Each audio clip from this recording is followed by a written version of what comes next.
The landslide swallowed the black SUV whole, drowning it in tons of mud and rock as rain hammered the mountain highway. Jack Callahan gripped his steering wheel, watching nature claim another victim, until a woman's scream pierced through the storm.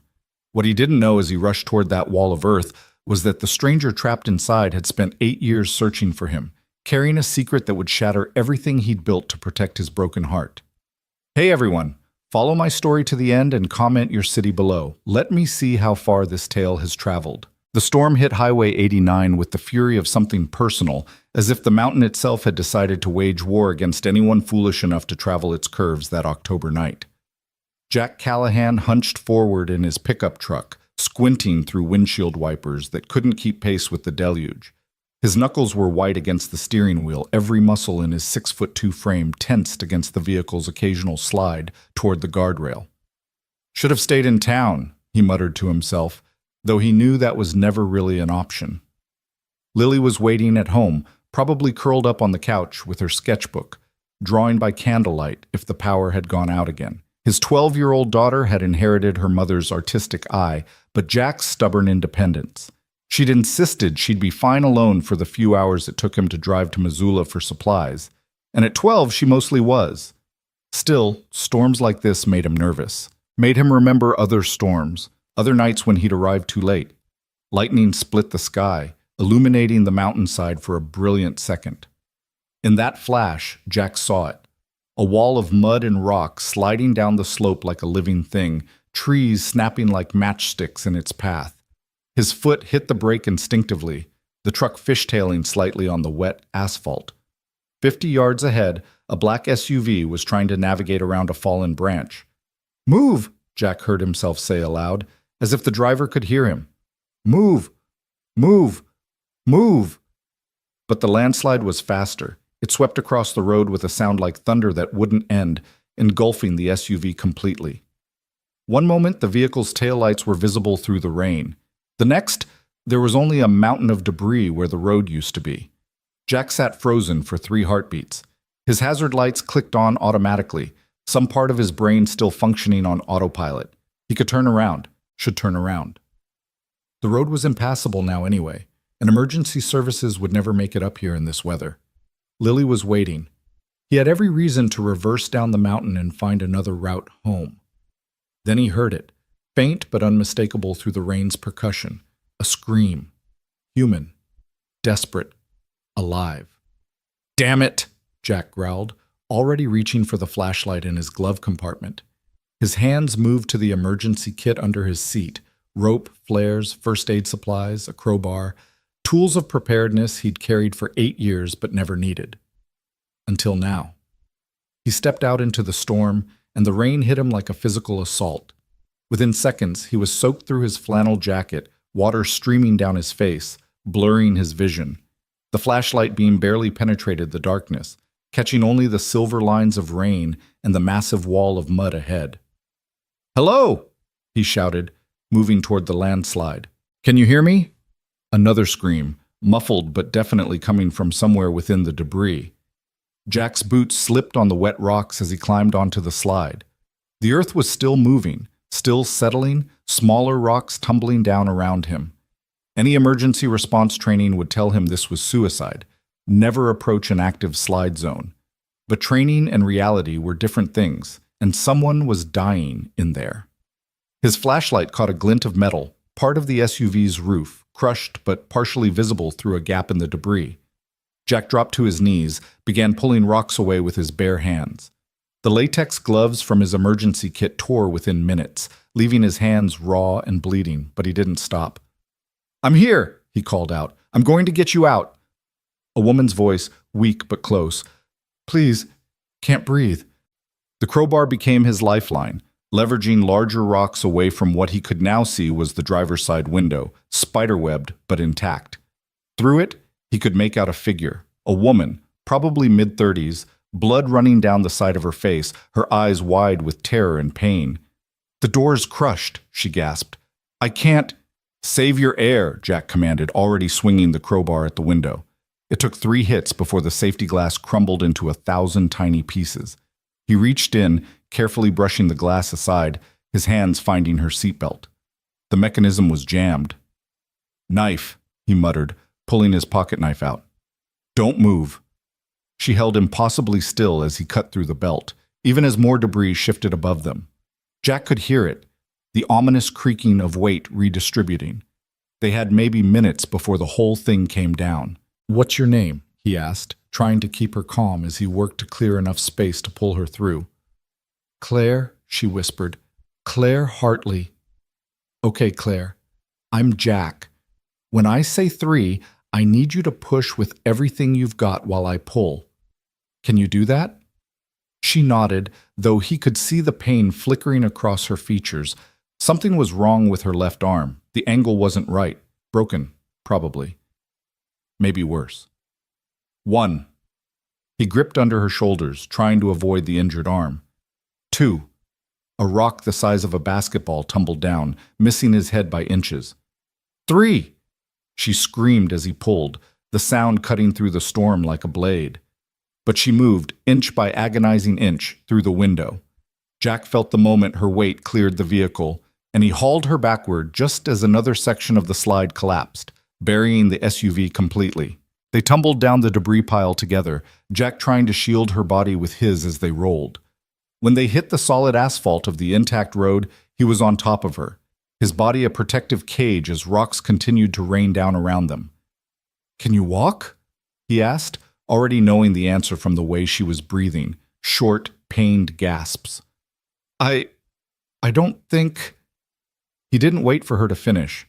In one motion, he scooped her into his arms, her body surprisingly light despite being dead weight. His truck was only 20 yards away, but it felt like miles. The rain made everything slippery, treacherous. Twice he nearly fell, each time feeling her grip tighten on his shirt. He managed to get the passenger door open, settling her as gently as possible on the seat. In the dome light, he could better see her injuries.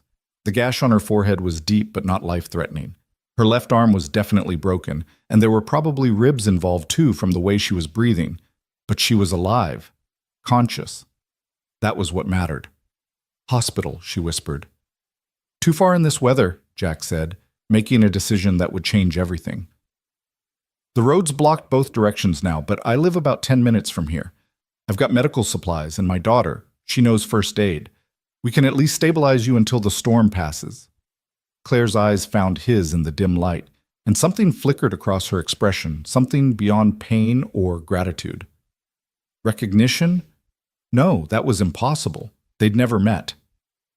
"Okay," she said finally, her voice barely audible over the rain drumming on the roof.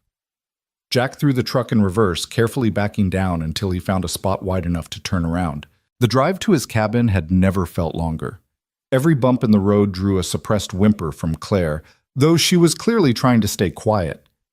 He found himself talking, filling the silence with meaningless chatter about the storm, about the roads, about anything except the way she kept staring at his hands on the steering wheel. "You're bleeding," she said suddenly. He glanced down. His hands were indeed bleeding, knuckles raw from pulling rocks, a deeper gash across his left palm. "It's nothing." "No," she said, and there was something strange in her voice. "Your arm, the scar."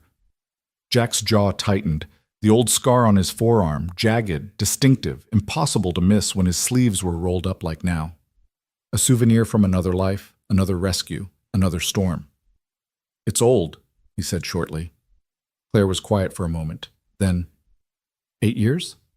The truck swerved slightly. Jack corrected, his heart suddenly pounding for reasons that had nothing to do with the dangerous roads. "What? Is it 8 years old?" she pressed, her voice stronger now despite the pain. "Look, you've lost some blood. You're in shock. Just rest." "The Riverside Bridge collapse," she interrupted. "April 15th, 8 years ago. The school bus in the river." Jack's hands gripped the wheel so tight his knuckles went white beneath the blood. "You need to stop talking. Save your strength." But Claire wasn't listening. Her good hand reached out, not quite touching his arm but hovering near the scar. 22 children on that bus. 21 made it out. You're the reason why. "Stop." The word came out harsher than he intended. "My daughter was wearing a purple jacket that day," Claire continued, tears now mixing with the blood on her face. She was 4 years old. Her name was Emily. The news said the man who saved her disappeared before anyone could thank him. But I've been looking. I said, "Stop!" Jack slammed on the brakes, the truck sliding to a halt in the middle of the empty road. His chest was heaving, 8 years of carefully constructed walls threatening to crumble. "You don't know what you're talking about." Claire's eyes never left his face. "You have sawdust in your hair. You smell like pine and motor oil. Your hands, they're a craftsman's hands. The news said the hero was a carpenter who happened to be driving by. They said he had a scar on his left forearm from where he cut himself breaking the bus window." Jack's voice was deadly quiet. "A lot of people have scars. You knew exactly where to hit my window to break it. You knew how to leverage your body weight pulling me out. You've done this before. I need to get you medical attention." He put the truck back in drive, but his hands were shaking now.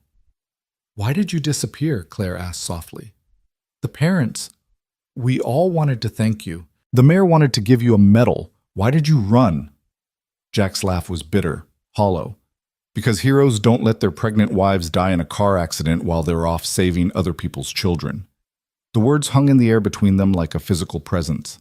Jack immediately wished he could take them back, stuff them back down into the dark place where he'd kept them buried for 8 years. But they were out now, raw and bleeding like his hands. Claire was silent for a long moment. Then, very quietly, "I'm sorry." "Don't." Jack's voice was rough. "Just don't." They drove the rest of the way in silence, the only sounds the rain and the windshield wipers, and Claire's labored breathing. When Jack's cabin finally came into view, a modest 2-story log structure nestled among the pines, he saw Lily's face appear in the window, backlit by candlelight. His daughter. His reason for everything. The one good thing that had come from the worst day of his life. "That's your daughter?" Claire asked. "Yeah." "She's about Emily's age." Jack didn't respond. He was already calculating what he would need. The first aid kit was comprehensive, but the broken arm would need a proper splint. They had enough supplies to last through the storm. Lily would help. She was good in a crisis, had inherited that from her mother too. As he carried Claire to the front door, Lily was already there, holding it open. No questions about why her father was carrying a bloody stranger, just immediate assessment and action. "Kitchen table," Lily said, already clearing the surface. "I'll get the medical kit and boil water. Power's been out for an hour, but the generator's running." Jack set Claire down as gently as possible on a kitchen chair. In the better light of the cabin, she looked worse, pale beneath the blood, shaking from shock and cold. But her eyes were still sharp, still studying him with an intensity that made him deeply uncomfortable. "This is Lily," he said, because normal introduction seemed absurd but necessary. "Lily, this is Claire. She was caught in a landslide on 89.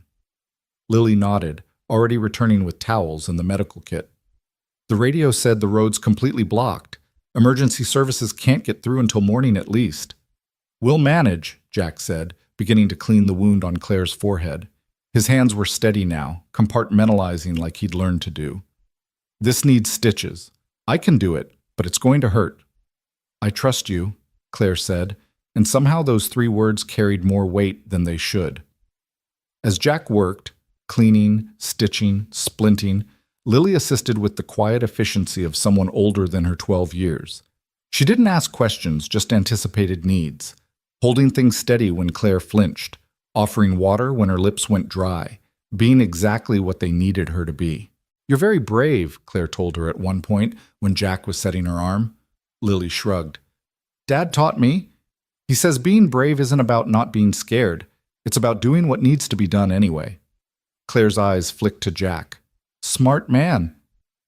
It took 2 hours to properly treat all of Claire's injuries. By the time they were done, she was bandaged, splinted, and dressed in some of Jack's ex-wife's old clothes that he'd never been able to throw away. Lily had made soup, nothing fancy, just chicken noodle from a can, but warm and necessary. They ate in relative quiet, the storm still raging outside. Claire kept starting to say something, then stopping. Jack pretended not to notice.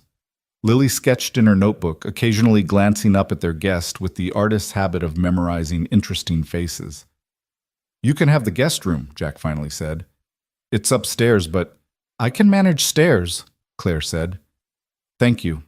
For everything. I know you didn't have to. Hey, anyone would have done the same. No. Her voice was firm. They wouldn't have.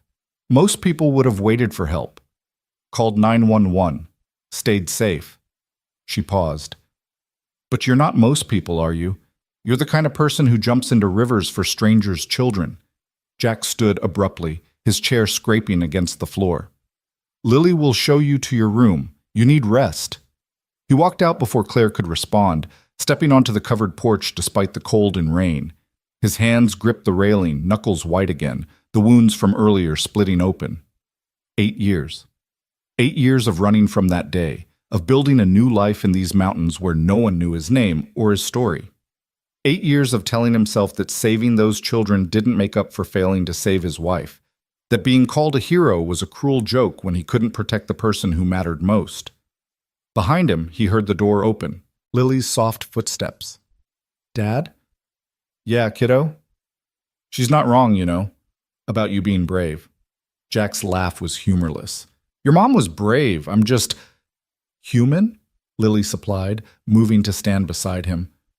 Mom would have been proud of what you did tonight. How can you know that? Lily was quiet for a moment, then, because I am. She went back inside before Jack could respond, leaving him alone with the storm and his thoughts. Through the window, he could see Claire attempting to climb the stairs, Lily hovering nearby in case she needed help. The woman who'd spent 8 years looking for him. The mother of one of the 21 children he'd saved on the worst day of his life. He thought about that day, as he rarely allowed himself to do. The bridge collapsing just as the school bus was crossing, the yellow vehicle tipping, sliding, disappearing into the swollen river. He'd been driving to the hospital. Sarah was having contractions, wanted him to pick her up from her sister's house, but he couldn't drive past. Couldn't watch those children disappear beneath the muddy water and do nothing. By the time he'd pulled the last child out, a little girl in a purple jacket who'd been trapped under a seat, sirens were everywhere. Parents were arriving, screaming, crying. Someone was trying to put a blanket around his shoulders, a news camera in his face. But his phone was ringing, had been ringing. Sarah's sister, hysterical. There had been an accident. Sarah had tried to drive herself when Jack didn't show up. The rain, the roads, a truck that didn't stop in time. She was gone before he even made it to the hospital. Their unborn daughter with her. So he'd run. Left town that very night, Lily, then only 4 herself, confused and crying in the back seat, found this place in Montana, where no one asked questions and everyone respected a man's desire to be left alone. Built a life that was quiet, safe, controlled. No more heroics. No more choosing strangers over family. Until tonight. Jack looked up at the guest room window, saw Claire's silhouette moving slowly inside. She'd found him. After 8 years, she'd found him by pure chance, by the cruel poetry of another storm, another rescue. The universe, it seemed, had a twisted sense of humor. When he finally went back inside, Lily was cleaning up the medical supplies. She looked up at him with those eyes that were so much like her mother's, deep brown, too wise, too understanding. She wants to call her daughter tomorrow, Lily said, to let her know she's safe. That's fine. Dad? Lily hesitated. Is she right? About the bus? About you? Jack sank into a chair, suddenly exhausted. It doesn't matter. It does to her. Lily, I know about Mom, Lily said quietly. I know what day she died. I did the math. It was the same day as the bridge collapse, wasn't it? Jack's throat was too tight to speak. He just nodded. Lily moved to hug him, her thin arms surprisingly strong. You saved 21 kids, Dad. 21 families got to stay whole. That matters. Our family didn't stay whole. No, Lily agreed, but we survived. And we're still here. That matters too. She kissed his forehead and headed upstairs, leaving Jack alone in the kitchen. Outside, the storm was finally beginning to ease, the rain softening from assault to simple percussion. Somewhere above him, Claire Hartley was probably lying awake, processing the reality that she'd found the man she'd been searching for. Tomorrow, she would call her daughter, Emily, the girl in the purple jacket. There would be questions, probably tears, definitely complications Jack didn't want to deal with. But tonight, None of that mattered. Tonight, he'd pulled another stranger from another disaster, and this time everyone had survived, even him. Jack turned off the lights and climbed the stairs to his room, his body aching in ways that had nothing to do with physical exertion.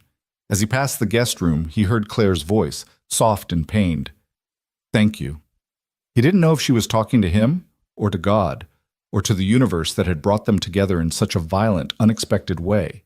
He didn't respond, just continued to his room, where he lay awake for hours listening to the rain and remembering the weight of 21 small bodies in his arms, the weight of his wife's absence, the weight of choices that could never be unmade.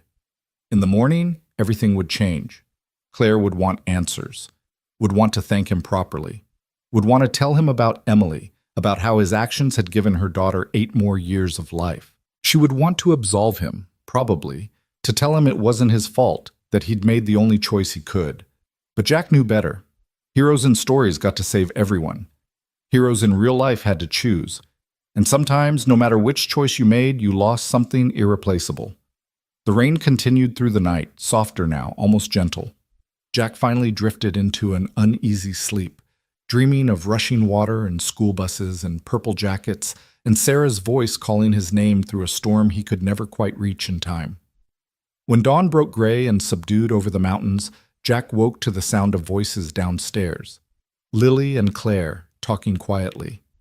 He couldn't make out the words, but he could hear the tone. Warm, comfortable, as if they'd known each other longer than just one night. He dressed slowly, delaying the inevitable. When he finally made it downstairs, he found them at the kitchen table, Lily showing Claire her sketchbook. Claire's face was less pale than last night, though the bruising had developed into spectacular purples and blues. She looked up when Jack entered, and that intensity was back in her gaze. "Lily's been showing me her artwork," she said. "She's incredibly talented." "Gets it from her mother," Jack said automatically, pouring himself coffee from the pot Lily had already made. "I was telling Claire about the art program in Missoula," Lily said. "The one I'm applying to for next summer." Jack nodded, not trusting himself to speak. This was too normal, too domestic, too much like what life might have been if different choices had been made 8 years ago. "I should call Emily," Claire said.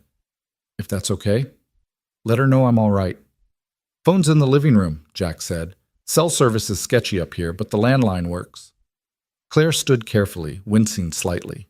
Lily immediately moved to help her, and together they made their way to the living room. Jack stayed in the kitchen, gripping his coffee mug, trying not to listen to Claire's half of the conversation.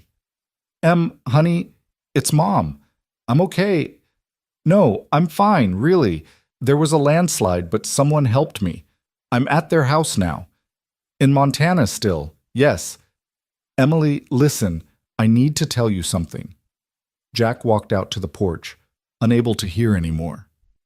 The storm had passed, leaving the world washed clean and gleaming. The mountain road would still be blocked, but emergency crews would be working to clear it. Soon, Claire would be able to leave, would go back to her life, her daughter, her world. This strange interlude would end, and Jack could return to his carefully constructed isolation. Behind him, the door opened. Claire stepped out, moving carefully but steadier than before. "She wants to meet you," Claire said without preamble. "No." "Jack, I said no. You found me. You know what happened. That's enough." Claire was quiet for a moment, studying him. "She's 12 now, same as Lily. She's brilliant, wants to be a doctor. Says she wants to save people like someone saved her. Good for her. She has nightmares sometimes, about the water, about being trapped, but then she remembers the man who pulled her out, who held her and told her she was brave, that everything would be okay. That memory of you, it's what gets her through." Jack's jaw clenched. "Don't do this. She deserves to thank you. And I deserve to be left alone." Claire moved closer, and Jack could smell her shampoo. Lily must have lent her some. Something floral and young and hopeful. "What about what you deserve?" Claire asked softly. "Forgiveness? Peace? The knowledge that Sarah's death meant something, that those children you saved grew up to be amazing people? Don't." The word was barely more than a growl. "Don't you dare use my wife's name." "Lily told me," Claire admitted. "This morning, not details, just Enough. I'm sorry. I can't imagine. No, you can't. Jack turned to face her fully. You can't imagine choosing between saving strangers' children and being there for your own family. You can't imagine holding 21 kids while your wife died alone. You can't imagine living with that choice every single day for 8 years. Claire's eyes filled with tears, but she didn't back down. You're right, I can't. But I can imagine being one of those 21 mothers who didn't have to bury their child. I can imagine the 1,000 moments I got to have with Emily because of you. First days of school, birthday parties, bedtime stories, dance recitals, all of it, every single second, because you made an impossible choice on an impossible day. It wasn't worth it. To you, maybe not. But to us? To 21 families, Claire's voice broke. You gave us everything, Jack. Everything. They stood there in silence, the weight of 8 years pressing down between them. Finally, Claire reached into her pocket, pulling out a business card. I'm not going to push, she said, but if you ever change your mind, if you ever want to meet her properly, call me. We live in San Francisco, but we could come here, or you could come there, whatever you're comfortable with. Jack took the card without looking at it. The road should be clear by afternoon. I'll drive you back to your car, or what's left of it. Thank you, Claire said, for everything. Even if you can't accept it, even if you don't want to hear it, thank you. She went back inside, leaving Jack alone with the business card. Claire Hartley, CEO, Hartley Innovation Group, a tech company from the look of it. Successful. The kind of life that Purple Jacket Emily got to have a mother for. He shoved the card in his pocket and went to find his keys. The sooner he got Claire back to her life, the sooner he could pretend this never happened. The sooner he could go back to his quiet existence of sawdust and silence and carefully controlled pain. But as he watched Claire say goodbye to Lily, watched them exchange phone numbers despite his disapproval, watched his daughter's face light up at the promise of staying in touch, Jack knew it was already too late. The past had found him, dragged up from the mud like Claire from her buried SUV. And maybe, just maybe, it was time to stop running from it. The drive back to the Landslide site that afternoon was silent except for Claire's occasional sharp intake of breath when they hit a bump. Jack had waited until the county emergency radio confirmed the road was partially cleared, one lane open for local traffic only. Claire sat rigid in the passenger seat, her splinted arm cradled against her chest, staring at the mountain slopes as if they might attack again. There, she said quietly as they rounded the bend. Her buried SUV was now fully exposed, crushed like a stepped-on soda can, windows blown out, roof caved in. A small crowd of emergency workers was documenting the scene. My God, I should be dead. Jack said nothing, parking well clear of the work zone. A sheriff's deputy approached, took their statements, arranged for Claire's belongings to be retrieved once the vehicle was extracted. Her suitcase, miraculously, had survived in the trunk, though her laptop and phone were destroyed. I'll rent a car in Missoula, Claire said as they drove away from the wreckage. You don't need to... I'll take you, Jack cut her off. It's an hour drive. You can't manage it with that arm. She looked like she wanted to argue, but thought better of it. They stopped at his cabin briefly for her suitcase and for Lily to say goodbye. His daughter hugged Claire carefully, mindful of her injuries. Text me when you get home safe, Lily said, then glanced at her father. If that's okay. Jack didn't answer, just walked back to the truck. He heard Claire promise Lily she would. Heard them exchange a few more words he couldn't make out. When Claire climbed back into the passenger seat, she was crying silently.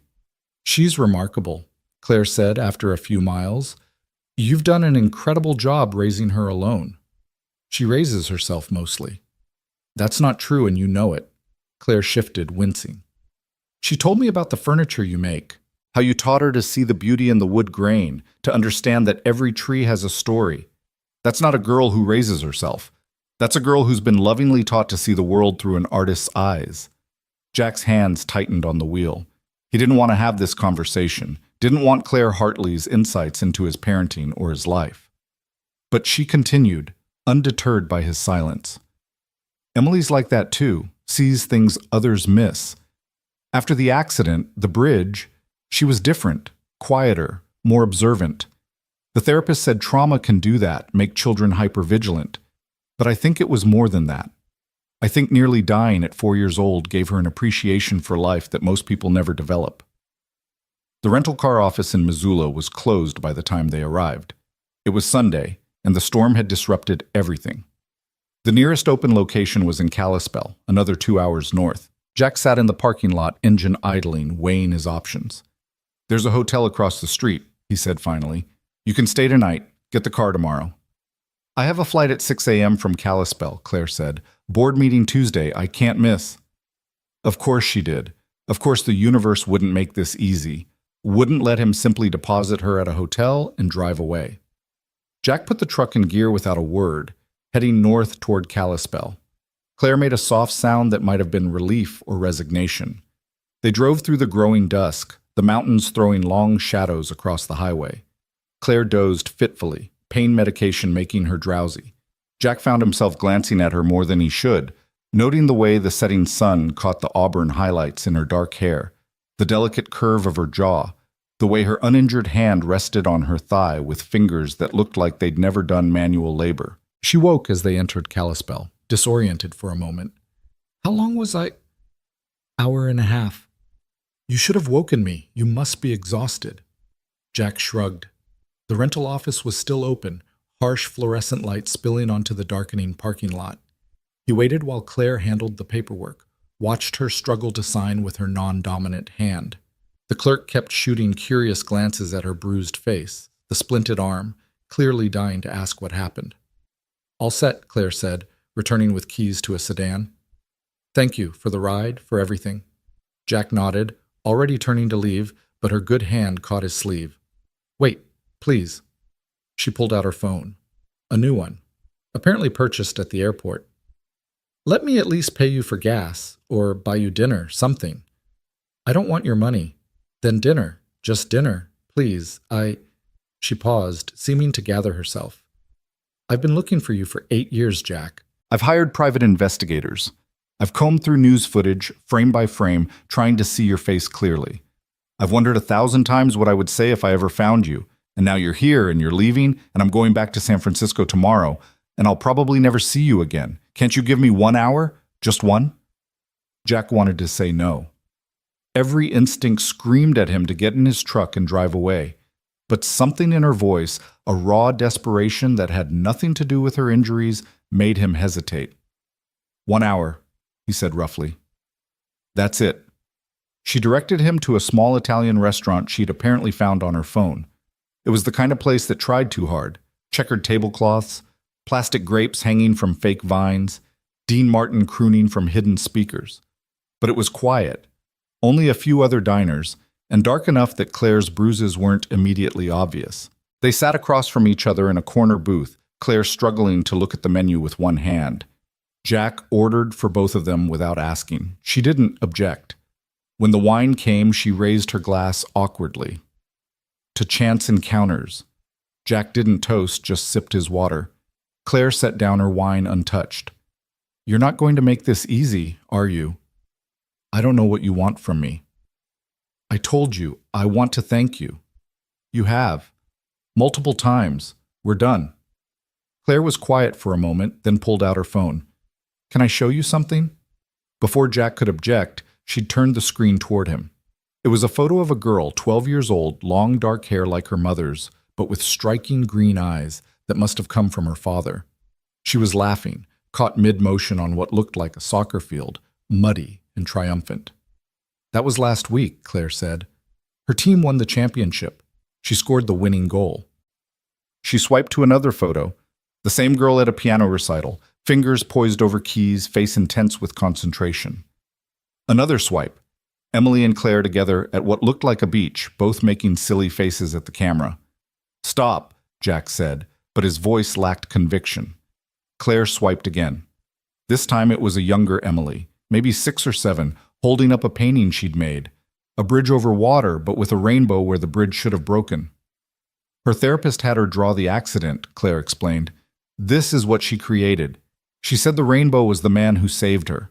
Said he was all the colors at once, too bright to look at directly. Jack's throat was tight. "Claire, she wrote you letters." Claire pulled a folded piece of paper from her purse. Every year on the anniversary, April 15th. I told her we didn't know where to send them, but she wrote them anyway. This is from this year. She pushed the paper across the table. Jack didn't want to read it, but his hands moved without his permission, unfolding the careful creases. The handwriting was neat, careful, the letters of a 12-year-old who took pride in her penmanship. Dear Hero, Mom says I should call you something else, but I don't know your name, so Hero works. It's been 8 years since you pulled me from the bus. I don't remember everything. I was only 4. But I remember you. You had strong arms and a soft voice. You told me I was brave. You told me to keep my eyes on you and not look at the water. You sang to me, I think, though I can't remember the song. I'm 12 now. I play soccer and piano, and I want to be a doctor. My best friend is named Zoe, and we're going to the same middle school next year. I have a dog named Bandit who likes to steal socks. I can speak French and Spanish and a little Mandarin. I got straight A's this year except for 1 B+ in PE because I refused to climb the rope. I don't like heights since the bridge. But I know you probably don't think about me. You saved 21 kids that day. I looked it up. I'm just one of many.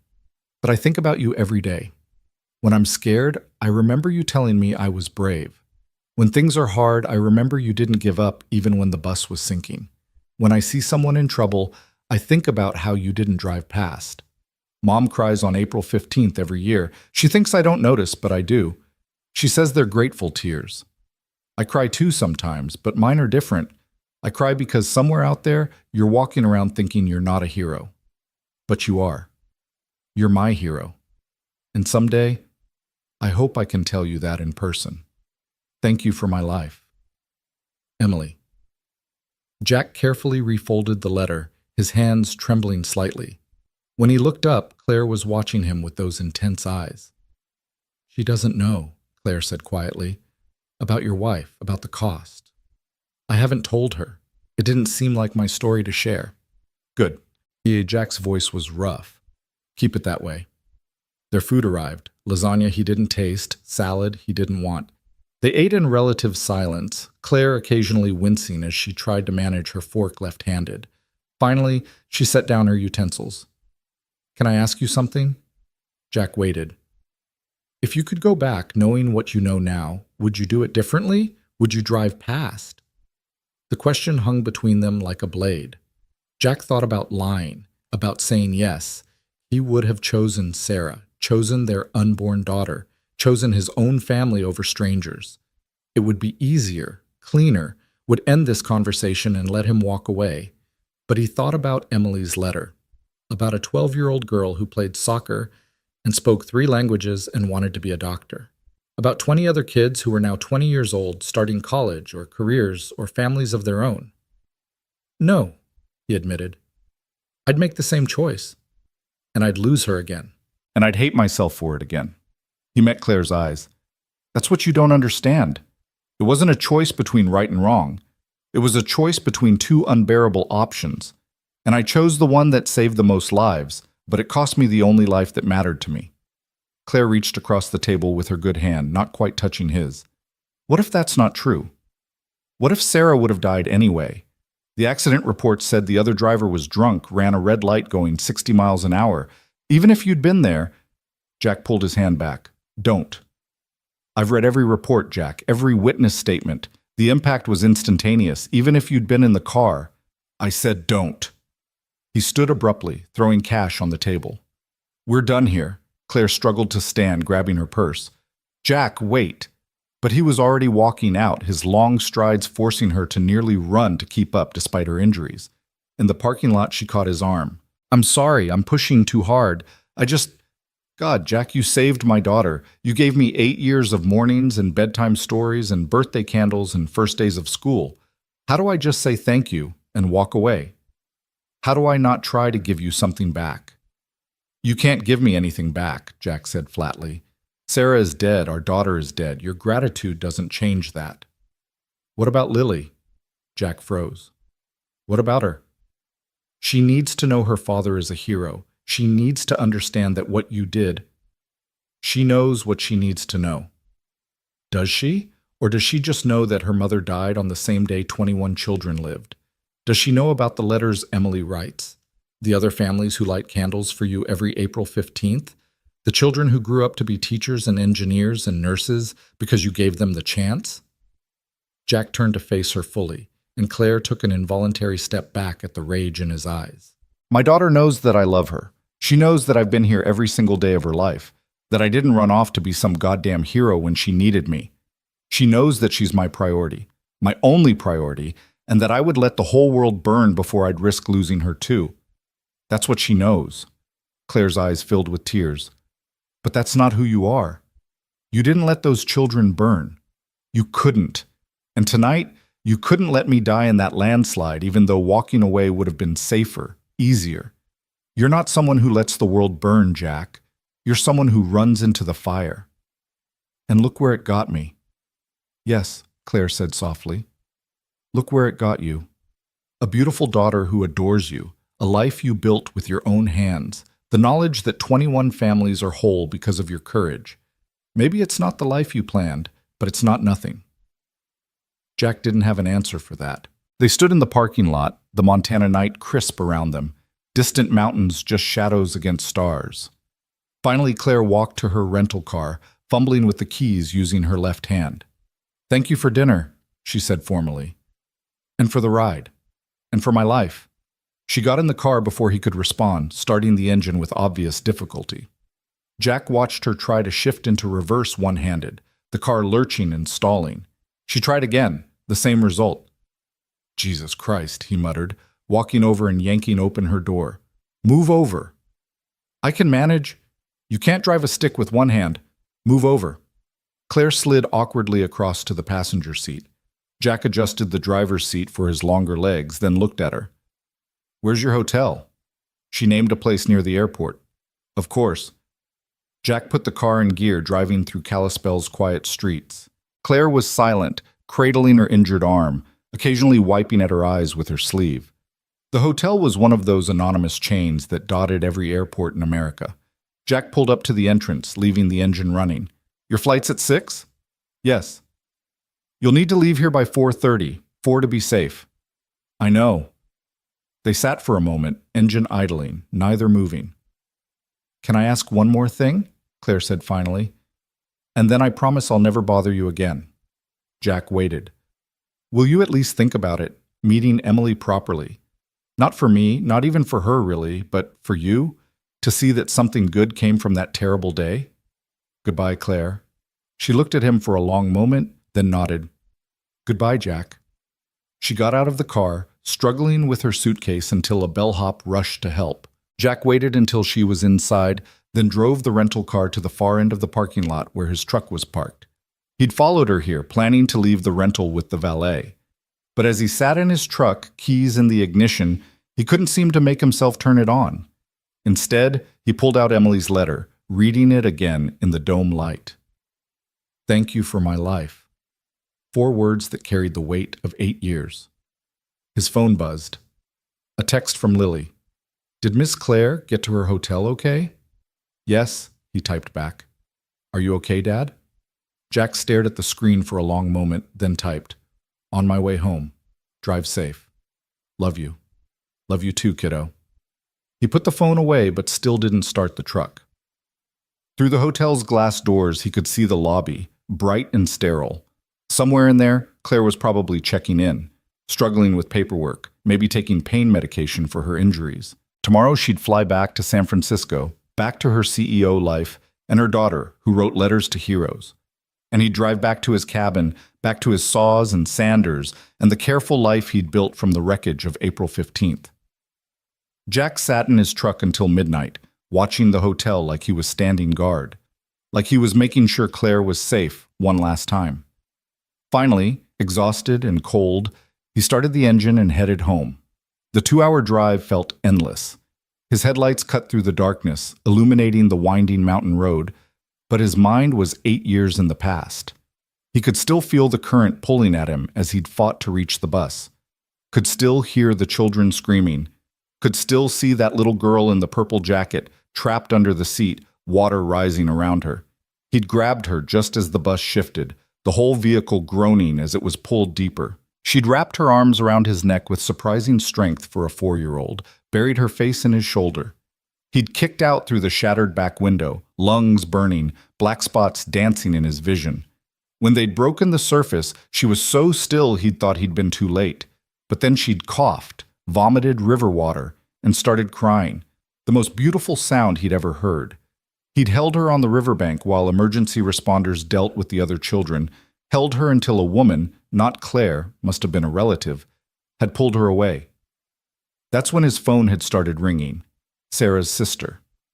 The words that changed everything. Accident, hospital, hurry.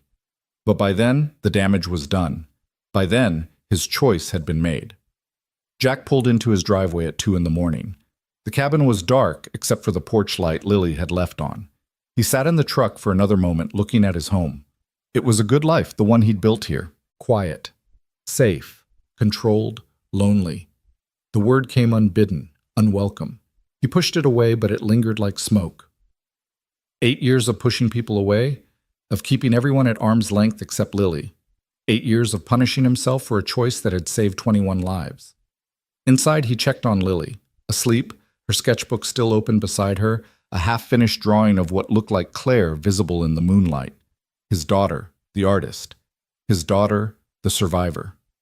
Jack went to his workshop instead of his bedroom. The space smelled of pine shavings and linseed oil, comfortable and familiar. He ran his hands over the table he'd been working on, feeling the grain, the smooth spots, and the rough. Every piece of wood had a story, he'd told Lily. Every tree had survived storms and droughts and seasons of growth. The scars and knots weren't flaws. They were evidence of resilience, of survival, of continuing to grow despite the damage. He thought about Claire's words. Maybe it's not the life you planned, but it's not nothing. On his workbench was the business card she'd given him. He'd meant to throw it away, but hadn't. Now he picked it up, turning it over in his fingers. Such a small thing, but it felt heavier than it should. Jack pulled out his phone, then set it down. Picked it up again. It was 2:30 in the morning. Claire would be asleep, probably heavily medicated for the pain. This was ridiculous, but he typed out a text anyway. This is Jack. Your flight is at 6. Don't forget to take your antibiotics. The infection risk with those wounds is significant. He stared at it for a full minute before hitting send. The response came immediately. Can't sleep, too much pain. Thank you for checking. He shouldn't respond, should just leave it at that.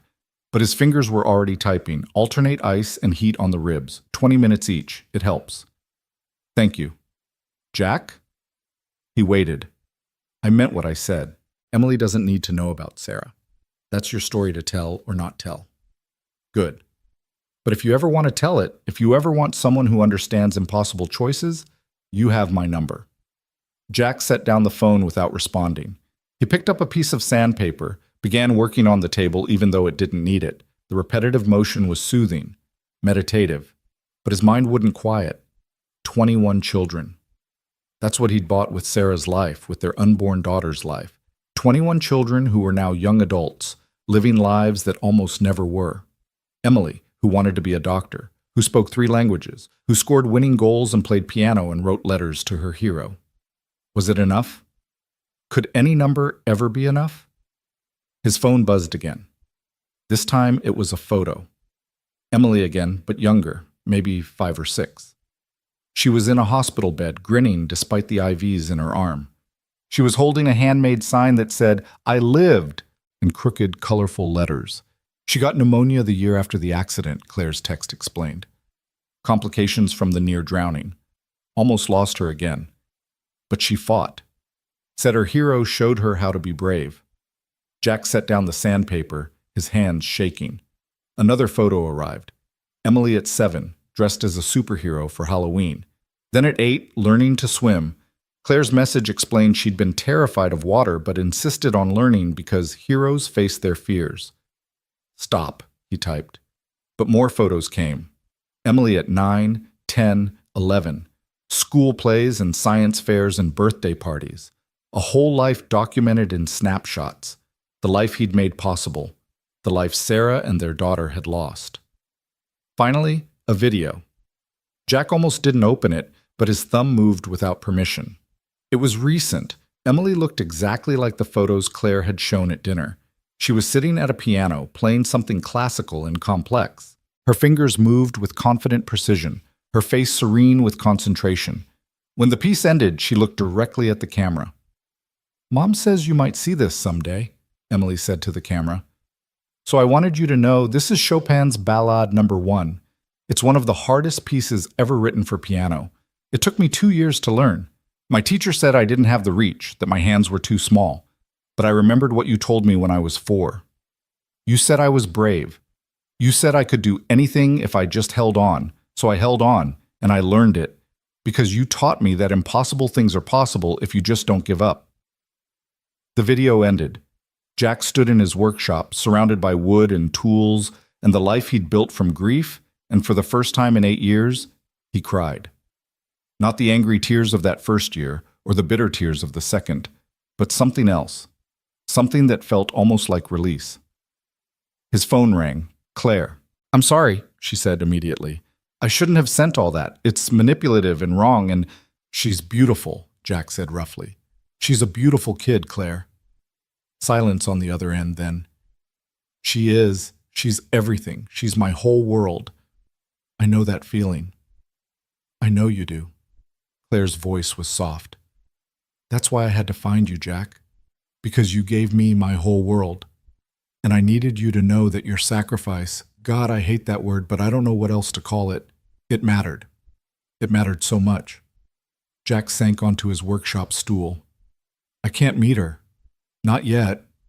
Maybe not ever. I'm not ready for that. I understand. But—" he paused, hardly believing what he was about to say. "But maybe you could send updates sometimes. Photos. Let me know she's okay." Of course I will." They were quiet for a moment, connected by satellites and cell towers and the strange bond of a shared trauma. "I should let you sleep," Claire said finally. "Early flight. Take care of yourself. Follow up with an orthopedist when you get home. That arm needs proper casting." "I will, Jack. Thank you for answering, for listening, for crying for her. She deserves to be cried over by her hero." Jack didn't correct her use of the word hero this time. After Claire hung up, he sat in his workshop until dawn, watching the sun slowly illuminate the mountains through the window. When Lily came looking for him at 7, she found him asleep at his workbench, his phone still in his hand, Emily's letter spread out beside him like a map to a place he wasn't ready to visit but could no longer pretend didn't exist. Lily stood in the workshop doorway for a long moment, studying her father's sleeping form hunched over the workbench. The morning light caught the silver threading through his dark hair, the deep lines around his eyes that had appeared after her mother died. She'd never seen Emily's letter before, but she recognized the careful handwriting of someone her age, saw the way her father's hand still partially covered it, like he was protecting something precious. She moved quietly to his side, gently touching his shoulder. "Dad?" Jack startled awake, disoriented for a moment before his eyes focused on his daughter.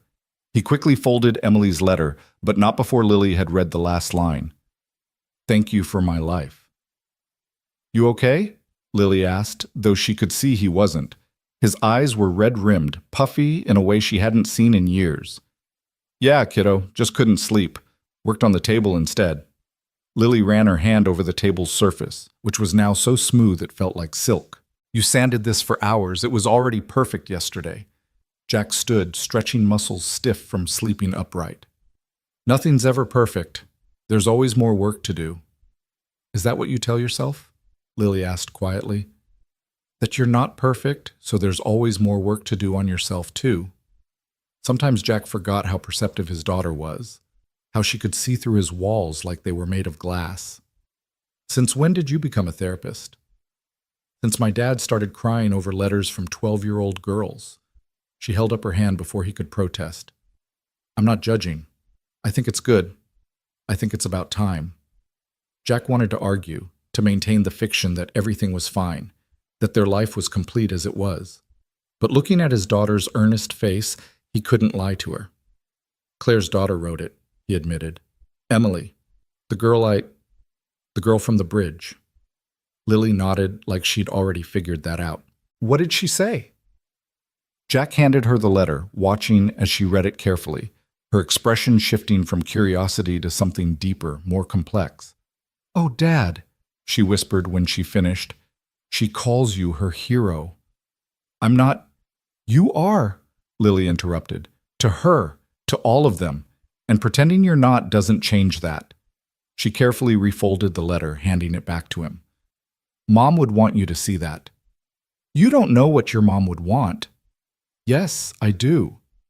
Lily's voice was firm, older than her 12 years. "Because I know who she was. She was kind and generous, and she believed in helping people. She would hate that you've been punishing yourself for saving children. She would hate that you've been alone for 8 years because you think you don't deserve happiness." Jack sank back onto the stool. "Lily, I remember her, Dad. Not as much as I wish I did, but I remember. She used to sing while she painted. She made the best chocolate chip cookies, but always burned the first batch. She cried at commercials with puppies. And she loved you more than anything in the world except me." Lily moved closer, taking her father's rough hands in her smaller ones. "She would want you to forgive yourself." "I can't." "Can't? Or won't?" Before Jack could answer, his phone buzzed with a text. It was from Claire. "Boarding now? Thank you for everything." Then a moment later, "Emily wants me to tell you she's swimming in a meet next weekend. Backstroke. She wanted you to know she's not afraid of the water anymore." Jack stared at the message, his throat tight. Lily read it over his shoulder. "You should go," she said simply. "What?" "To the swim meet. You should go watch her." "Lily, No, that's not happening." "Why not?" "Because it's complicated, because it would confuse things, because you're scared," Lily finished. "It's okay to be scared, Dad. Remember what you taught me? Being brave isn't about not being scared. It's about doing what needs to be done anyway," Jack finished, the words sounding hollow when applied to himself. They were interrupted by a knock at the door. Strange, they rarely had visitors, especially this early. Jack went to answer it, Lily trailing behind. It was Tom Morrison from down the road, his face grim. "Jack, sorry to bother you, but there's been an accident. The Hendricks kid, Bobby, fell off his bike on the trail. Hit his head pretty bad. His parents are in Billings for the day, and the ambulance is 40 minutes out. I know you have medical training from before. Could you—" Jack was already moving, grabbing his emergency kit from the hall closet. "Where?" "Quarter-mile up the Bear Creek Trail." "Lily, stay here." "I'm coming," she said, already pulling on her jacket. "You might need help." There was no time to argue. They jogged behind Tom through the forest, Jack's kit bouncing against his hip. He could hear voices ahead, see a small crowd gathered around something on the ground. Bobby Hendricks was 11, one of Lily's friends from the homeschool co-op. He was unconscious, blood pooling beneath his head, his bike twisted beside him. The other kids stood in a terrified circle, some crying. Jack dropped to his knees beside the boy, his hands automatically checking for pulse, breathing, pupil response. The head wound was bad, but not as bad as it looked. Head wounds always bled dramatically. But the unconsciousness was concerning, and the way his left arm was bent suggested a serious break. "Everyone step back," Jack commanded, his voice carrying an authority he hadn't used in 8 years. "Lily, get me the neck brace from the kit. Tom, call the ambulance again, tell them potential head trauma and broken humerus. Everyone else, I need you to go wait by the road to flag down the ambulance when it arrives." People moved, responding to the confidence in his voice. Jack worked with practiced efficiency, stabilizing Bobby's neck, controlling the bleeding, splinting the arm. Lily assisted without being asked, anticipating what he needed like she'd done this before. Which, Jack realized with a start, she had, just 2 nights ago with Claire. Bobby came to as Jack was checking his pupils again, confused and crying for his mom. "Hey, buddy," Jack said gently. "You're okay. You had a fall, but you're going to be fine. What's your favorite superhero?" Spider-Man?" Bobby stammered. "Well, Spider-Man falls all the time, right? And he always gets back up. That's what you're going to do. But first, we need to get you checked out at the hospital. Make sure that hard head of yours is okay." He kept Bobby talking, keeping him conscious and calm until the ambulance arrived. The paramedics took over smoothly. One of them, a young woman named Sandra, nodding appreciatively at Jack's field treatment. "Nice work," she said. "You a doctor?" "No, I've had some training." She looked at him more closely, and Jack saw the moment of recognition in her eyes. This was the problem with being a hero. People remembered. "You're him," she said quietly. "The bridge. 8 years ago. My cousin was on that bus." Jack turned away, but Sandra caught his arm.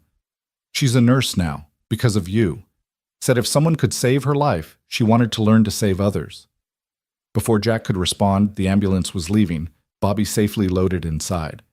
The crowd dispersed slowly, everyone patting Jack on the back, thanking him. He endured it stiffly, uncomfortable with the gratitude. Walking home with Lily, she was uncharacteristically quiet. Finally, as their cabin came into view, she spoke. "You can't help it, can you? Saving people. It was just basic first aid." "No, it wasn't. It was you being who you are, who you've always been, who you were before Mom died, and who you still are, even though you've tried to hide it." Jack didn't answer. Inside the cabin, he washed Bobby's blood off his hands, watching the pink water swirl down the drain. His phone buzzed, another text from Claire. "Landed safe. Emily wants to know if her hero likes chocolate chip cookies. She wants to send you some." Before he could overthink it, Jack typed back, "Tell her yes. But the first batch always has to be slightly burned. That's what makes them perfect." Claire's response was immediate. "How did you know she always burns the first batch?" Jack smiled despite himself, thinking of Sarah in their old kitchen, waving smoke away from the oven, laughing at her consistency in burning cookies. Some things, apparently, were universal. Over the next weeks, a strange new rhythm developed. Claire would send photos and updates about Emily, never pushing, never asking for more than Jack was willing to give. Emily's swim meet, she won her heat. Emily's science project on water safety, she got an A+. Emily teaching younger kids to swim at the Y, because someone taught me to be brave, she'd apparently told her mother. Jack found himself looking forward to the messages, even as they hurt.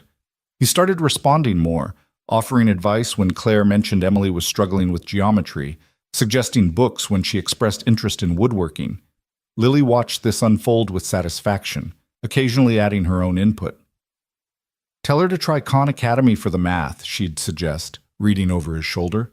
Or, "Emily would probably like that fantasy series I just finished." It was 3 weeks after the landslide when everything shifted again. Jack was in his workshop, finishing a custom bookshelf for a client in Missoula, when his phone rang. The caller ID showed a San Francisco number he didn't recognize. "Hello? Is this Jack Callahan?" The voice was professional, clinical. "Yes." "Mr. Callahan, this is Dr. Patricia Reeves at UCSF Medical Center. You're listed as an emergency contact for Claire Hartley." Jack's blood went cold. "What happened?" "Ms. Hartley was in a car accident this morning. She's stable, but she's asking for you. She's quite insistent, actually." "How bad?" "She has a concussion, some bruised ribs, and her previously broken arm was re-injured. As I said, she's stable, but she's going to need some help when she's discharged. She said your family?" Jack was already walking toward the house, his mind racing. "I'll be there as soon as I can. Visiting hours are—" He hung up, already pulling up flight information on his phone. There was a flight from Kalispell to San Francisco leaving in 4 hours. He could make it if he left now. "Lily!" he called, entering the house. She appeared from her room, took one look at his face, and said, "What's wrong?" "Claire's been in an accident. She's okay, but—" He paused, realizing what he was about to do. "I need to go to San Francisco." Lily nodded like she'd been expecting this. "I'll pack your bag. You call Mrs. Morrison, see if I can stay with them." Lily. "Dad, go. She needs you. Emily needs you." "This doesn't mean—" "I know what it doesn't mean," Lily said, already pulling his overnight bag from the closet. "It means you're helping someone who helped us. That's all." But they both knew it was more than that. The flight felt endless. Jack stared out the window at the clouds below, thinking about Claire in a hospital bed, thinking about Emily dealing with another trauma, thinking about how life seemed to be a series of circles, patterns, repeating until you learned whatever lesson you were supposed to learn. He took a taxi directly from SFO to the hospital, a massive complex that felt like a city unto itself. At the information desk, he said he was there to see Claire Hartley, and the volunteer directed him to the third floor. She was awake when he entered the room, her head bandaged, her left arm in a new cast.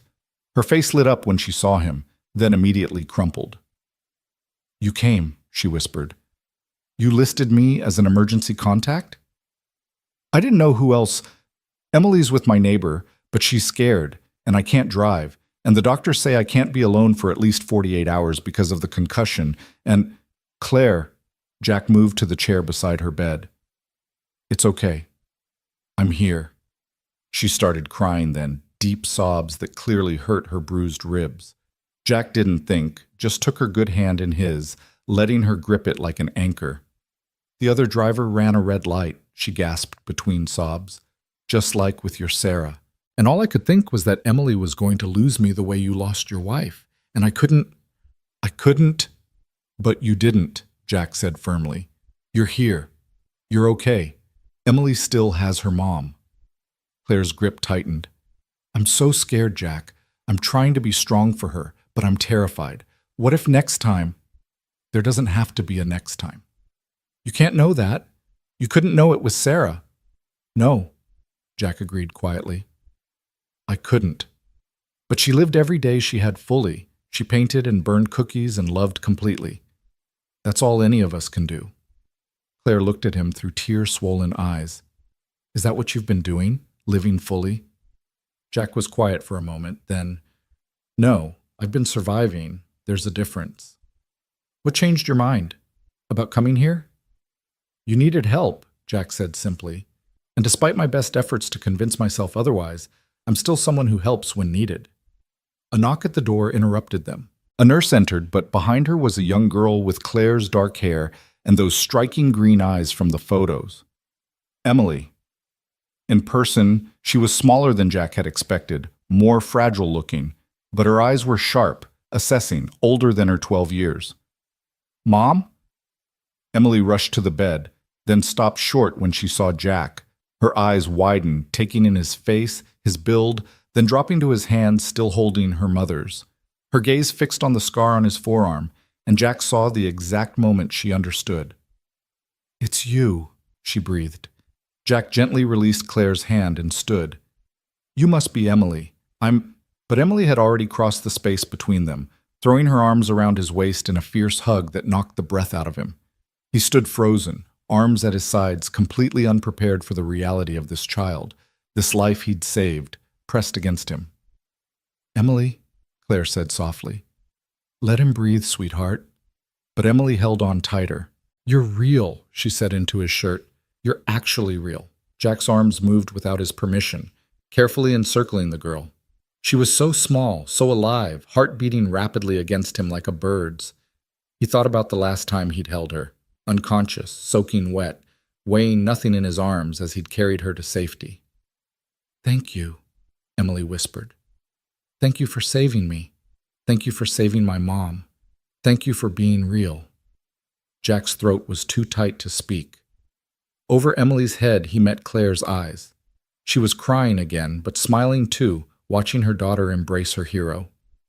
When Emily finally pulled back, she immediately started talking, words tumbling over each other in a rush. "Mom said you live in Montana, and you have a daughter my age named Lily, and you make furniture, and you know how to fix broken arms, and you pulled Mom out of a landslide just like you pulled me out of the river, and—" "Emily," Claire said gently, "breathe." Emily took a dramatic breath, then continued. "Can I ask you something?" Jack nodded, retaking his seat. "When you saved me, were you scared?" "Terrified," Jack admitted. "But you did it anyway. Sometimes being scared doesn't matter. Sometimes you just have to act." Emily nodded solemnly, then pulled something from her backpack. It was a wooden box, handmade, with a brass latch. "I made this in shop class. Well, Mr. Peterson helped a lot, but I did most of it. It's for you." Jack took the box, running his fingers over it. The craftsmanship was amateur but earnest, the corners not quite square, the finish uneven in places. It was perfect. Inside was a stack of papers, the letters she'd written him over the years, tied with a purple ribbon, the same purple as the jacket she'd been wearing that day. "I know Mom probably told you about these," Emily said, suddenly shy, "but I wanted you to have them, all of them, so you know that every year, every single year, I remembered you." Jack held the box carefully, like it might shatter. "Thank you, Emily. This is beautiful." "I'm not very good at woodworking yet," Emily said, "but Mom said you could teach me if you wanted, if we came to visit sometime." Jack looked at Claire, who shrugged carefully. "I might have mentioned that possibility. Very hypothetically." "We could bring cookies," Emily added. "I make really good chocolate chip cookies. Except the first batch. I always burn the first batch. Mom says it's genetic." Jack found himself laughing, actually laughing, for the first time in longer than he could remember. Must be a universal law. Emily beamed at him, and in her smile Jack saw echoes of every future she might have: doctor, artist, mother, whatever she chose to become. All of it possible because 8 years ago he hadn't driven past. "I need to make some calls," Jack said, standing. "Figure out a place to stay. Arrange—" "You'll stay with us," Claire said firmly. "We have a guest room and I'm going to need help for a few days. Claire, please." Her voice was quiet but insistent. "You came all this way. Let us take care of you for once." Jack wanted to argue, to maintain his boundaries, his careful distance, but looking at Emily's hopeful face, at Claire's bandaged head, he found his resistance crumbling. "Okay," he said. "A few days." Emily actually squealed, hugging him again before he could prepare himself. This time, he hugged her back immediately, naturally, like his arms remembered how to hold a child who wasn't his own. The doctor discharged Claire that afternoon with strict instructions about concussion care. Jack drove them home in Claire's car, Emily chattering nonstop from the back seat about school, her friends, her swim team, barely pausing for breath. "Does she always talk this much?" Jack asked Claire quietly. "Only when she's happy," Claire replied, "or nervous. Right now, I think she's both." Their house was in a nice neighborhood in Marine, the kind of place with tree-lined streets and kids riding bikes on the sidewalks. It was warm and lived in, art on every wall, books stacked on every surface. Emily immediately gave him a tour, narrating everything like a museum guide. "This is where Mom works when she works from home, which is a lot lately. This is where I practice piano. This is the kitchen where I burn cookies. This is the living room where we watch movies every Friday. Oh, can we watch a movie tonight? Jack can pick." "Emily, slow down," Claire said from the couch, where Jack had insisted she rest. Jack might be tired from traveling. But Jack wasn't tired. He was overwhelmed, yes. Completely out of his element, certainly. But something about Emily's enthusiasm, her pure joy at his presence, was infectious. "A movie sounds good," he heard himself say. They ordered pizza, Emily's choice, and watched something animated about dragons that Emily quoted along with. She sat between Jack and Claire on the couch, occasionally glancing at Jack like she was making sure he was still there. Halfway through the movie, she fell asleep, her head dropping onto Jack's shoulder. He froze, afraid to move, afraid to disturb her. "She feels safe," Claire said softly. "She doesn't usually fall asleep around strangers." "I'm not a stranger to her. She's been writing to me for 8 years. "No," Claire agreed. "You're not a stranger. You're her hero." "I'm just a man who happened to be driving by at the right time." Claire shifted carefully to look at him. "Do you really believe that? That it was just coincidence? That there wasn't some reason you were there that day?" "If there was a reason, then there was also a reason Sarah died. I can't accept that." "What if the reason wasn't about Sarah dying? What if it was about 21 children living? What if Sarah's death was the tragedy, but your being there was the miracle?" Jack didn't answer. On his shoulder, Emily shifted, mumbling something in her sleep. Without thinking, he adjusted his position to make her more comfortable, his hand coming to rest protectively on her head. "You're good at this," Claire observed, "taking care of people." "I had a lot of practice with Lily when she was younger." "It's more than that. It's who you are. You can't help but protect, to save, to care, even when you're trying not to." They finished the movie in silence. When it ended, Jack carefully lifted Emily, carrying her to her room. It was covered in posters of swimmers and scientists, a periodic table on one wall, swim medals hanging from a corkboard.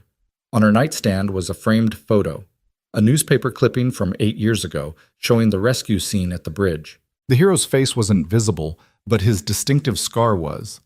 Jack tucked her in, and Emily stirred, eyes fluttering open. "You're still here," she said sleepily. "Yeah, kid, I'm still here." "Good." She closed her eyes again. "Don't leave without saying goodbye, okay? Promise?" "I promise." Back in the living room, Claire had made tea, moving carefully with her injuries. They sat in comfortable silence for a while, the kind that didn't need filling. "Thank you," Claire finally said, "for coming, for being here, for letting her see that you're real. She's a great kid." "She is. And a lot of that is because of what you gave her. Not just life, but the story of being saved. It shaped who she became. Every time something was hard, she'd say, 'If I survived a bridge collapse, I can survive this.'" Jack thought about Lily, how she'd taken strength from her mother's memory, from the story of their family's survival. Maybe that's what stories were for, not just to explain the past, but to give us courage for the future. His phone buzzed, a text from Lily. "How is she?" "They're both okay," he replied. "I'll be here a few days." "Good.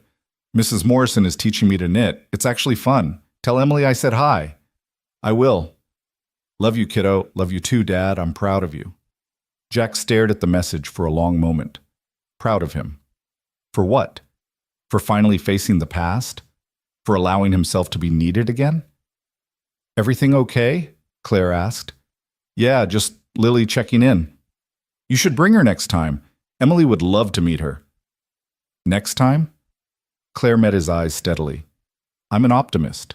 The guest room in Claire's house had a window that faced east, and Jack woke to unfamiliar sunlight streaming through unfamiliar curtains.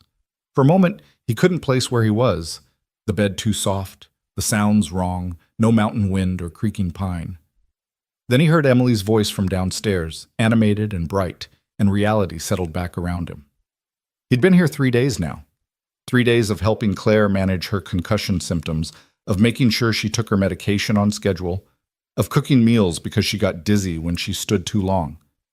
3 days of Emily showing him every school project she'd ever done, every swim trophy she'd earned, every piece of art she'd created. 3 days of pretending this was normal, that he belonged in this warm house with these people whose lives he'd accidentally saved.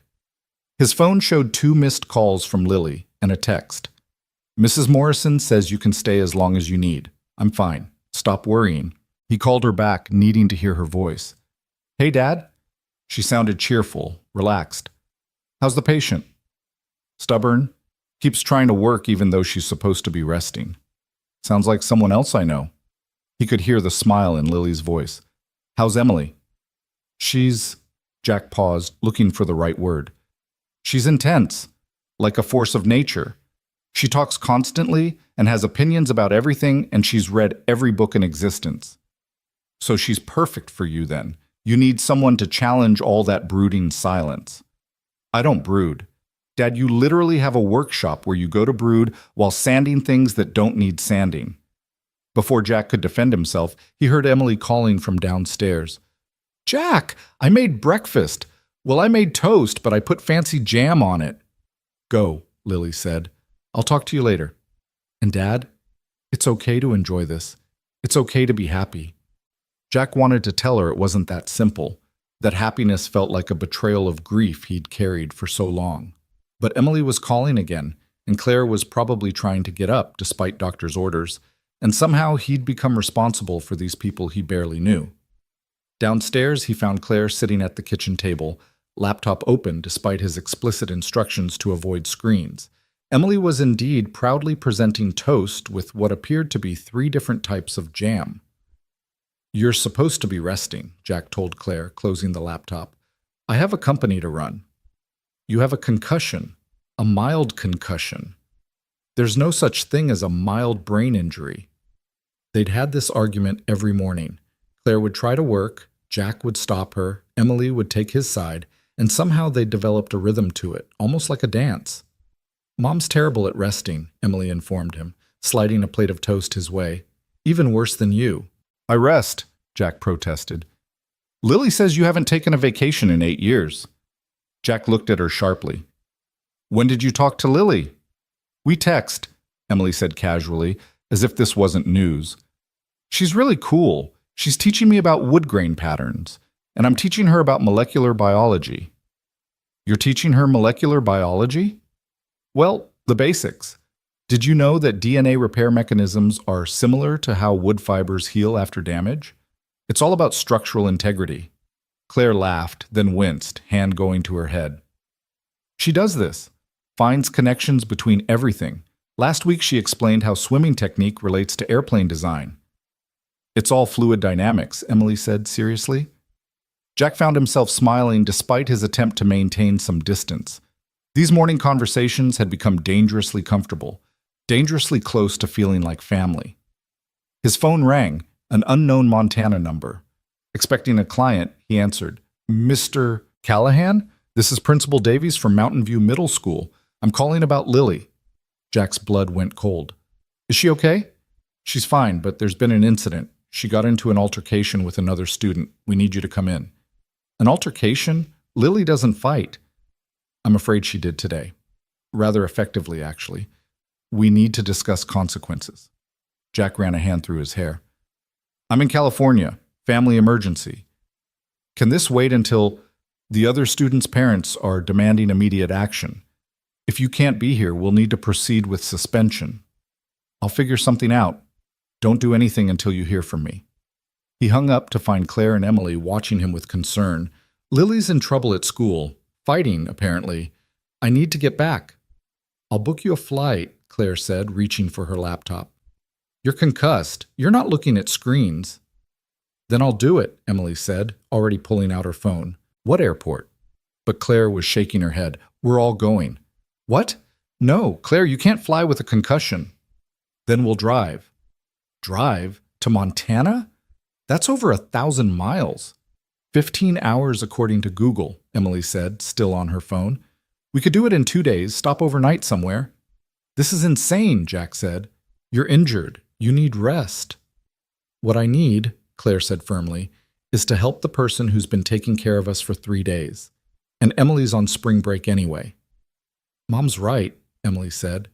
Plus, I want to meet Lily in person and see Montana and your workshop. And this isn't a vacation, Jack said, but he could already feel his resistance crumbling.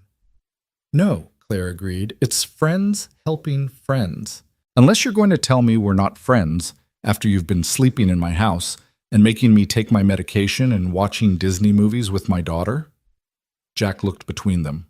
Claire determined despite her injuries, Emily practically vibrating with excitement. These people who'd somehow become important to him in the span of days. Fine, he said, but I'm driving, and we're stopping every 2 hours so you can rest. And if you start feeling worse, Emily squealed, hugging him before running upstairs to pack. Claire smiled, that soft smile that made something in Jack's chest tighten. Thank you, she said, for letting us do this. You're the one doing me a favor. No, Jack, you've been taking care of people your whole life. Maybe it's time to let someone take care of you too. They left within 2 hours, Claire's SUV loaded with probably too much luggage for a simple trip. Emily had packed as if they were moving permanently, including her laptop, 3 textbooks, and inexplicably, a microscope. It's portable, she explained when Jack raised an eyebrow. And Lily might want to see cell structures. The drive started easily enough. Emily kept up a running commentary on everything they passed. Claire dozed in the passenger seat as her medication kicked in, and Jack found himself relaxing into the rhythm of the road. It had been years since he'd taken a trip like this, since he'd been anywhere with people who weren't Lily. They stopped in Sacramento for lunch, Emily insisting on In-N-Out Burger because she'd read about it but never been. Watching her methodically analyze her burger like it was a science experiment made Jack laugh. The sauce has relish, she announced, and mayonnaise, but there's something else. Thousand Island dressing, Jack said. Basically. But why is it good? Individually, these ingredients shouldn't create synergy. Claire caught his eye, smiling at her daughter's intensity. Everything's a puzzle to solve, she said softly. Nothing wrong with that, Jack replied, thinking of Lily at the same age. taking apart every device in their house to understand how it worked. They drove through the afternoon, crossing into Nevada as the sun began to set. Emily had moved to the back seat, reading what appeared to be a college-level chemistry textbook while occasionally announcing interesting facts. "Did you know that trauma can actually change your DNA expression?" she said suddenly. "Like, the same genes you've always had start working differently after something really bad happens." Jack's hands tightened on the wheel. In the passenger seat, Claire shifted. "That's interesting, honey," Claire said carefully. "I've been reading about it because of, the bridge. I wanted to understand why I remember some things so clearly and other things not at all, and why I got so good at noticing everything after. Turns out, trauma can enhance certain cognitive functions as a survival mechanism." "Emily," Claire said gently, "maybe this isn't the time." "It's okay," Jack said, surprising himself. "What else did you learn?" Emily leaned forward between the seats. That kids who survive near-death experiences often develop what they call post-traumatic growth. Like, they don't just go back to normal. They become better at empathy, more appreciative of life, more resilient. The brain rewires itself. "Is that what you think happened to you?" Jack asked, meeting her eyes in the rearview mirror. Emily was quiet for a moment. "I think almost dying taught me that life is fragile. But you taught me that people can be strong, that someone will jump into danger for a stranger. That changes a person too, knowing that kind of goodness exists." They stopped for the night in Winnemucca, a small casino town that seemed to exist primarily for travelers like them. The hotel was clean but anonymous, and they got connecting rooms. Emily immediately set up her laptop to video call Lily, who answered on the first ring. "Are you really coming?" Lily asked, her face filling the screen. "We're halfway there," Emily said excitedly. "Your dad's been telling us about the mountains and your workshop, and did he tell you about the trouble I'm in?" Jack moved into view. "What happened, kiddo?" Lily's face scrunched up, defensive and embarrassed at once. "Marcus Wheeler was saying stuff about Mom, about how she died. He said you let her die because you cared more about being a hero than your own family." Jack felt like he'd been punched. Claire's hand found his arm, squeezing gently. "So you hit him?" Jack asked, keeping his voice neutral. "I tried to walk away, like you taught me, but he kept going, kept saying awful things. And then he said you were probably glad she died because now you could play hero without feeling guilty. And I lost it." "Oh, honey," Claire said, moving into frame. "That must have been awful." Lily's eyes widened. "Ms. Claire, you're really there?" "We're all coming," Emily chimed in. "Road trip rescue mission." "But how's your mom going to handle Marcus's parents?" Lily asked. "They're horrible. His dad's a lawyer, and they think their kid walks on water." "Let me worry about that," Jack said. "You just sit tight. We'll be there tomorrow afternoon." After they hung up, Emily disappeared into her room to read, leaving Jack and Claire alone in the connecting doorway. "Marcus Wheeler's father is the kind of lawyer who threatens to sue if someone looks at his kid wrong," Jack said. "This is going to be messy." "Good thing you have your own lawyer then," Claire said. "You're a CEO, not a lawyer." I'm a CEO with a law degree and a whole legal team at my disposal." She pulled out her phone. "Give me the principal's number." "Claire, you don't have to—" "Jack, that little boy accused you of being glad your wife died, in front of your daughter. If you think I'm going to let that stand, you don't know me at all."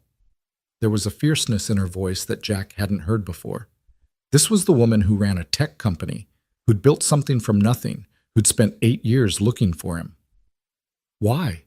he asked suddenly. "Why do you care so much?" Claire looked at him for a long moment. "Because you saved my daughter. Because you're a good man who's been punishing himself for 8 years. Because Lily deserves better than to hear those lies. Because—" She paused, then seemed to gather her courage. "Because somewhere in the last few days, you became important to me. You and Lily, both." Jack didn't know what to say to that, how to process the warmth spreading through his chest, so he did what he always did when emotions got too close. He retreated. "You should rest. Long drive tomorrow." Claire nodded, understanding his need for space. "Good night, Jack." But sleep didn't come easily. Jack lay in the anonymous hotel bed, staring at the ceiling, thinking about Lily defending him, about Claire ready to fight his battles, about Emily calling him family. Somewhere in the last few days, his carefully maintained walls had started crumbling, and he didn't know how to rebuild them. Wasn't sure he wanted to.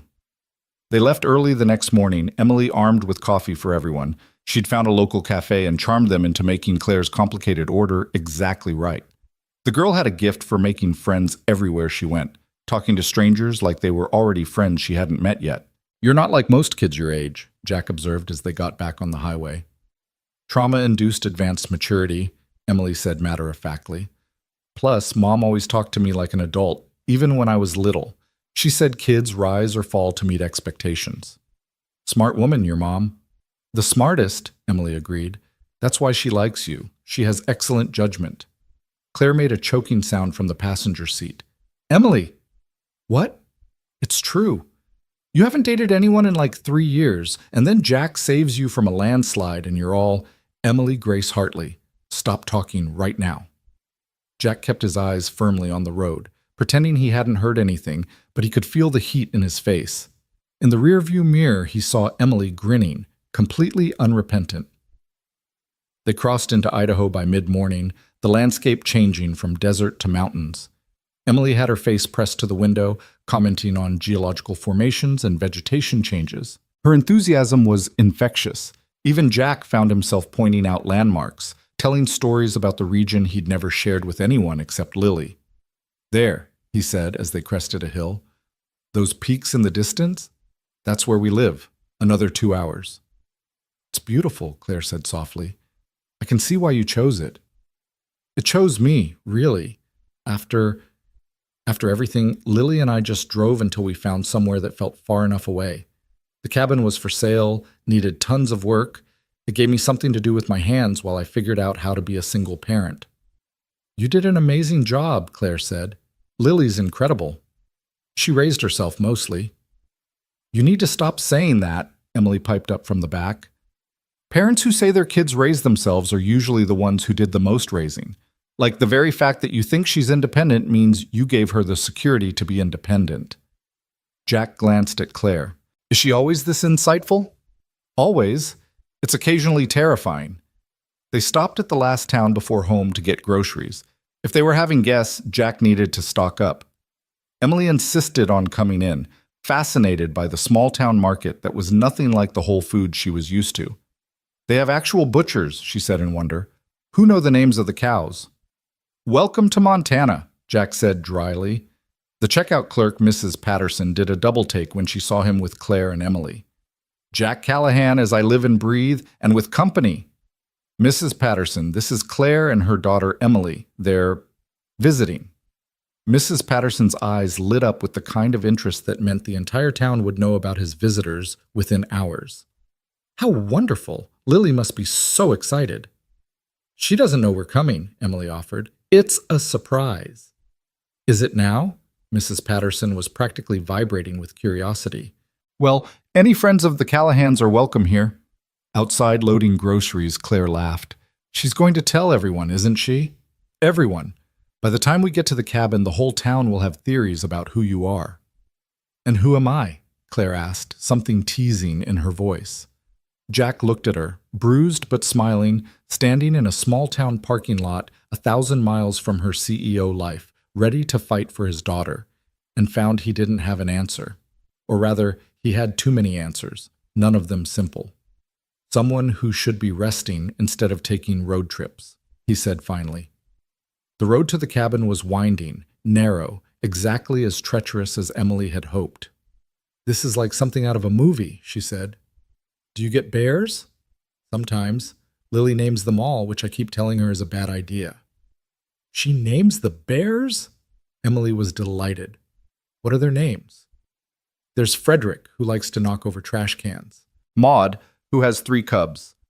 And Lily insists there's one called Sir Reginald, but I think she made him up." Claire was laughing now, really laughing, and Jack realized how much he liked the sound, how much he'd missed having laughter in his truck, conversation on these familiar roads. The cabin came into view just as the sun was starting to slant through the trees. It looked different somehow, seeing it through their eyes. Smaller maybe, but also more welcoming than he remembered. Lily must have seen them coming because she burst out the front door, still in her school clothes, a bruise visible on her cheek. "Dad!" She ran to him, and he caught her in a hug that lifted her off her feet. When had she gotten so tall? When had she started looking so much like Sarah? "You okay, kiddo?" "Better now." She pulled back, looking at Claire and Emily with undisguised curiosity. "You really came." "Road trip of the century," Emily said, bouncing on her toes. "Your dad let me pick the music for 3 whole hours." "And you picked what exactly?" Lily asked. "Science podcasts." Lily laughed. "Of course you did." She looked at Claire, suddenly shy. "How are you feeling? Your head, I mean?" "Better," Claire said. "Thanks to your dad. He's been taking good care of us." "He does that," Lily said, giving her father a meaningful look, "even when he pretends he doesn't want to." They moved inside, Emily immediately asking for a tour, Lily obliging with enthusiasm. Jack and Claire were left in the kitchen, surrounded by grocery bags. "Your daughter has a black eye," Claire observed. "Your daughter brought a microscope on vacation. It's portable. It's ridiculous." They were standing closer than necessary, Claire reaching up to touch the stress lines around his eyes. "You're worried about tomorrow, the principal, the parents. It's going to be ugly." The Wheelers don't back down, and they have the kind of influence that makes problems for people like me. People like you? Working class. Single parent, outsider. Claire's hand moved to his cheek. "Jack, I run a company worth $200 million. I have lawyers who make lawyers cry. The Wheelers are about to learn what real influence looks like." "You don't have to "Yes, I do. That's what friends do. They show up. They fight for each other. They take road trips with concussions to help with school drama."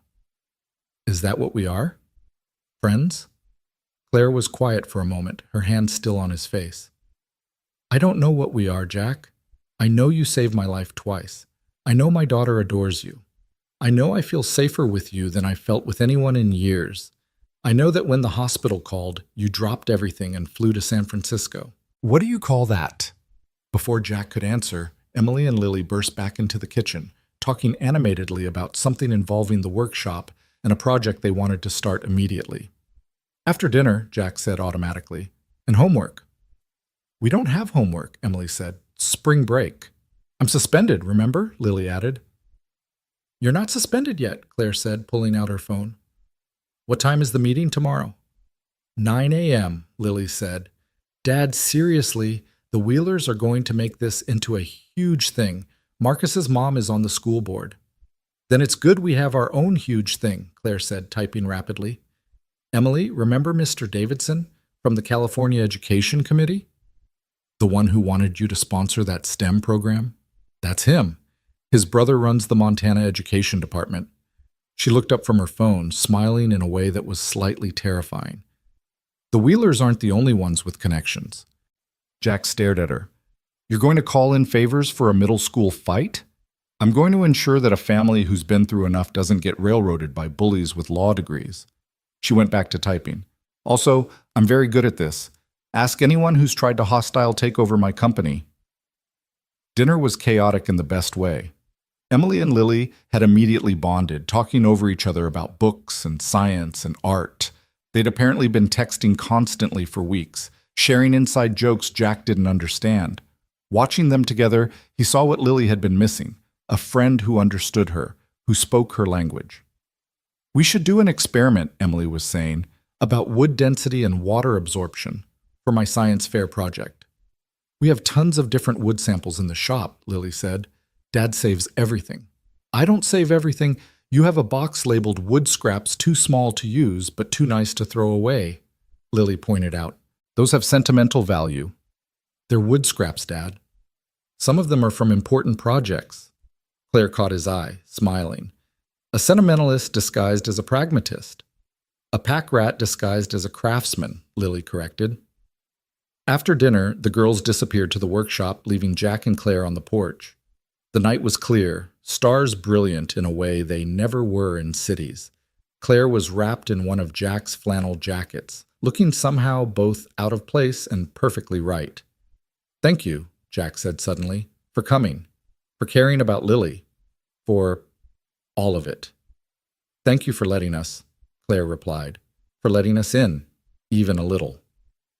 They sat in comfortable silence, listening to the girls' laughter from the workshop, watching the stars. Jack thought about walls and bridges, about the things we lose and the things we find, about how sometimes salvation comes from unexpected directions. His phone buzzed. An email from the principal, forwarded from Claire's lawyer. After reviewing the situation and speaking with the Montana Department of Education, we've decided to handle this matter with peer mediation rather than suspension. All parties will meet tomorrow to discuss appropriate resolutions. How did you? I told you. Real influence isn't about threatening people. It's about reminding them that actions have consequences and that bullying, whether from children or their parents, won't be tolerated. The Wheelers are going to be furious. Good. Maybe they'll think twice before their son spreads lies about a good man's worst day. Jack looked at her. This woman who'd appeared in his life through disaster but had somehow become something else entirely. I don't know how to thank you. You don't thank family, Claire said simply. Is that what we are now? Family. Claire was quiet for a moment, looking at the stars. My family was just Emily and me for so long, but sitting here watching our daughters become friends, having dinner together, maybe family isn't just about blood. Maybe it's about choosing to show up for each other. Before Jack could respond, the workshop door burst open, Emily and Lily emerging covered in sawdust. We made something, Emily announced proudly, holding up what appeared to be a lopsided picture frame. It's terrible, Lily laughed, but it's ours. First attempts are supposed to be terrible, Jack said, standing. That's how you know you're learning. Like burned cookies, Emily said, grinning. Exactly like burned cookies. As they all moved inside, Claire's hand brushed his, just for a moment. Not holding, just touching. A reminder that he wasn't alone in this anymore. That somewhere between a landslide and a road trip, between disaster and laughter, they'd become something more than strangers, more than friends. Family, maybe. Or at least the beginning of one. The morning of the school meeting arrived gray and tense, with clouds gathering over the mountains like spectators at a fight. Jack stood at his bedroom window, watching the sunrise paint the peaks gold while his stomach churned with familiar anxiety. He'd faced down landslides and river currents, but somehow confronting small-town politics in a middle school conference room felt more daunting. A soft knock at his door interrupted his brooding. Claire stood there, already dressed in what Emily had called her scary business clothes, a charcoal suit that probably cost more than Jack made in a month, her hair pulled back in a way that meant business. You clean up nice, Jack said, trying for levity. This is my armor, Claire replied, adjusting her collar. The Wheelers need to understand they're not dealing with someone they can intimidate. You know you don't have to do this. It's not your fight. Claire stepped into the room, closing the distance between them. Jack, when are you going to understand? Your fights are my fights now. Lily's battles are Emily's battles. That's what we chose when we got in that car and drove here. You chose. I just agreed. No, Claire said firmly. You chose too. When you answered the hospital's call, when you let us into your home, when you started texting me about Emily's swim meets. Every small choice has been leading us here. From downstairs came the sound of the girls laughing over breakfast, Emily's voice carrying, No, seriously, if we present it as a chemistry experiment about oxidation in wood fibers, they'll have to let us enter the senior division. They're planning to take over the science fair, Jack said, grateful for the distraction. Good. Let them take over the world while they're at it. Claire straightened his collar unnecessarily, her fingers lingering. But first, we handle the Wheelers. The drive to school was quiet, Lily sitting rigidly in the back seat while Emily held her hand. Jack had tried to convince Emily to stay at the cabin, but she'd refused. Lily's my friend, she'd said simply. Friends show up. The school parking lot was already half full despite the early hour. Jack recognized several cars. News traveled fast in a small town, and apparently everyone wanted to witness the showdown between the Callahans and the Wheelers. Vultures, Lily muttered. Witnesses, Claire corrected. Much harder for the Wheelers to spin this their way with an audience. Principal Davies met them at the entrance, his face carefully neutral. He was a decent man, Jack knew, but one who preferred the path of least resistance. The Wheelers had been making his life hell for 3 days, and it showed in the stress lines around his eyes. "Mr. Callahan," he said, then paused, taking in Claire's presence. "And you are?" "Claire Hartley," she said, offering a handshake that looked professional, but that Jack could see was deliberately firm. "I'm here as the family's advocate. I wasn't aware Mr. Callahan had retained counsel. I'm not counsel. I'm a concerned friend with significant experience in conflict resolution. I believe you spoke with my associate yesterday about the Department of Education's interest in this matter?" Davies paled slightly. "Yes, we received that communication. The Wheelers weren't pleased." "I imagine not," Claire said smoothly. "Shall we?" The conference room was already occupied. Marcus Wheeler sat between his parents, looking smaller than the bully Lily had described. His father, Richard Wheeler, stood as they entered. A power play, Jack recognized, making them come to him. "Callahan," Richard said coldly, ignoring Claire entirely. "Ready to discuss your daughter's violent outburst?" "Ready to discuss your son's harassment and defamation," Claire responded before Jack could speak. She took a seat without waiting to be invited, pulling out a leather portfolio. "Shall we start with the witnesses who heard Marcus's comments about Mr. Callahan's deceased wife?" Richard's jaw tightened. "Who the hell are you?" "Someone with the resources to ensure this matter is handled appropriately," Claire said calmly. "Now, we can do this the easy way, peer mediation, apologies all around, and everyone moves forward. Or we can do this the hard way, which involves depositions from every student who heard your son spreading malicious lies about a tragedy that killed a pregnant woman." "How dare you?" Marcus's mother, Patricia, started. "No," Claire interrupted, her voice sharp enough to cut glass. "How dare your son tell a grieving daughter that her father was glad her mother died? How dare he weaponize a tragedy that saved 21 children's lives? How dare you raise a child who thinks cruelty is acceptable?" The room went silent. Even Principal Davies seemed to shrink back from the controlled fury in Claire's voice. Jack found himself staring at her, this woman who'd transformed from the gentle CEO he'd pulled from mud into something fierce and protective. "Marcus," Claire said, turning to the boy, "do you know what happened on April 15th, 8 years ago?" The boy shook his head, suddenly looking very young. 21 children nearly drowned when their school bus crashed into a river. Your cousin Sarah was one of them. Patricia gasped. "How did you—" "I know because my daughter was on that bus too," Claire continued. "Mr. Callahan saved them all, every single one. And while he was saving those children, his pregnant wife was dying in a car accident, trying to drive herself to the hospital. So when you told Lily that her father was glad her mother died, you weren't just being cruel. You were attacking a man who chose to save 21 families, even though it cost him his own." Marcus had gone pale, tears starting to form in his eyes. "I didn't—" "Sarah never said—" "Sarah doesn't know," Jack said quietly, speaking for the first time. "Her parents never told her who saved her. They thought it would be too heavy a burden. But she's alive, Marcus. Your cousin is alive because I made an impossible choice. And yes, it cost me everything. But I'd make the same choice again." Richard Wheeler seemed to deflate, sinking into his chair. "We didn't know." Marcus came home with a black eye, talking about how Lily attacked him.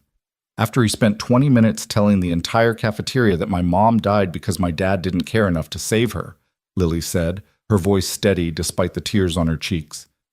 "After he said Dad was probably relieved she was gone so he could play hero without feeling guilty." "Is this true?" Patricia asked Marcus, her voice sharp. The boy nodded miserably.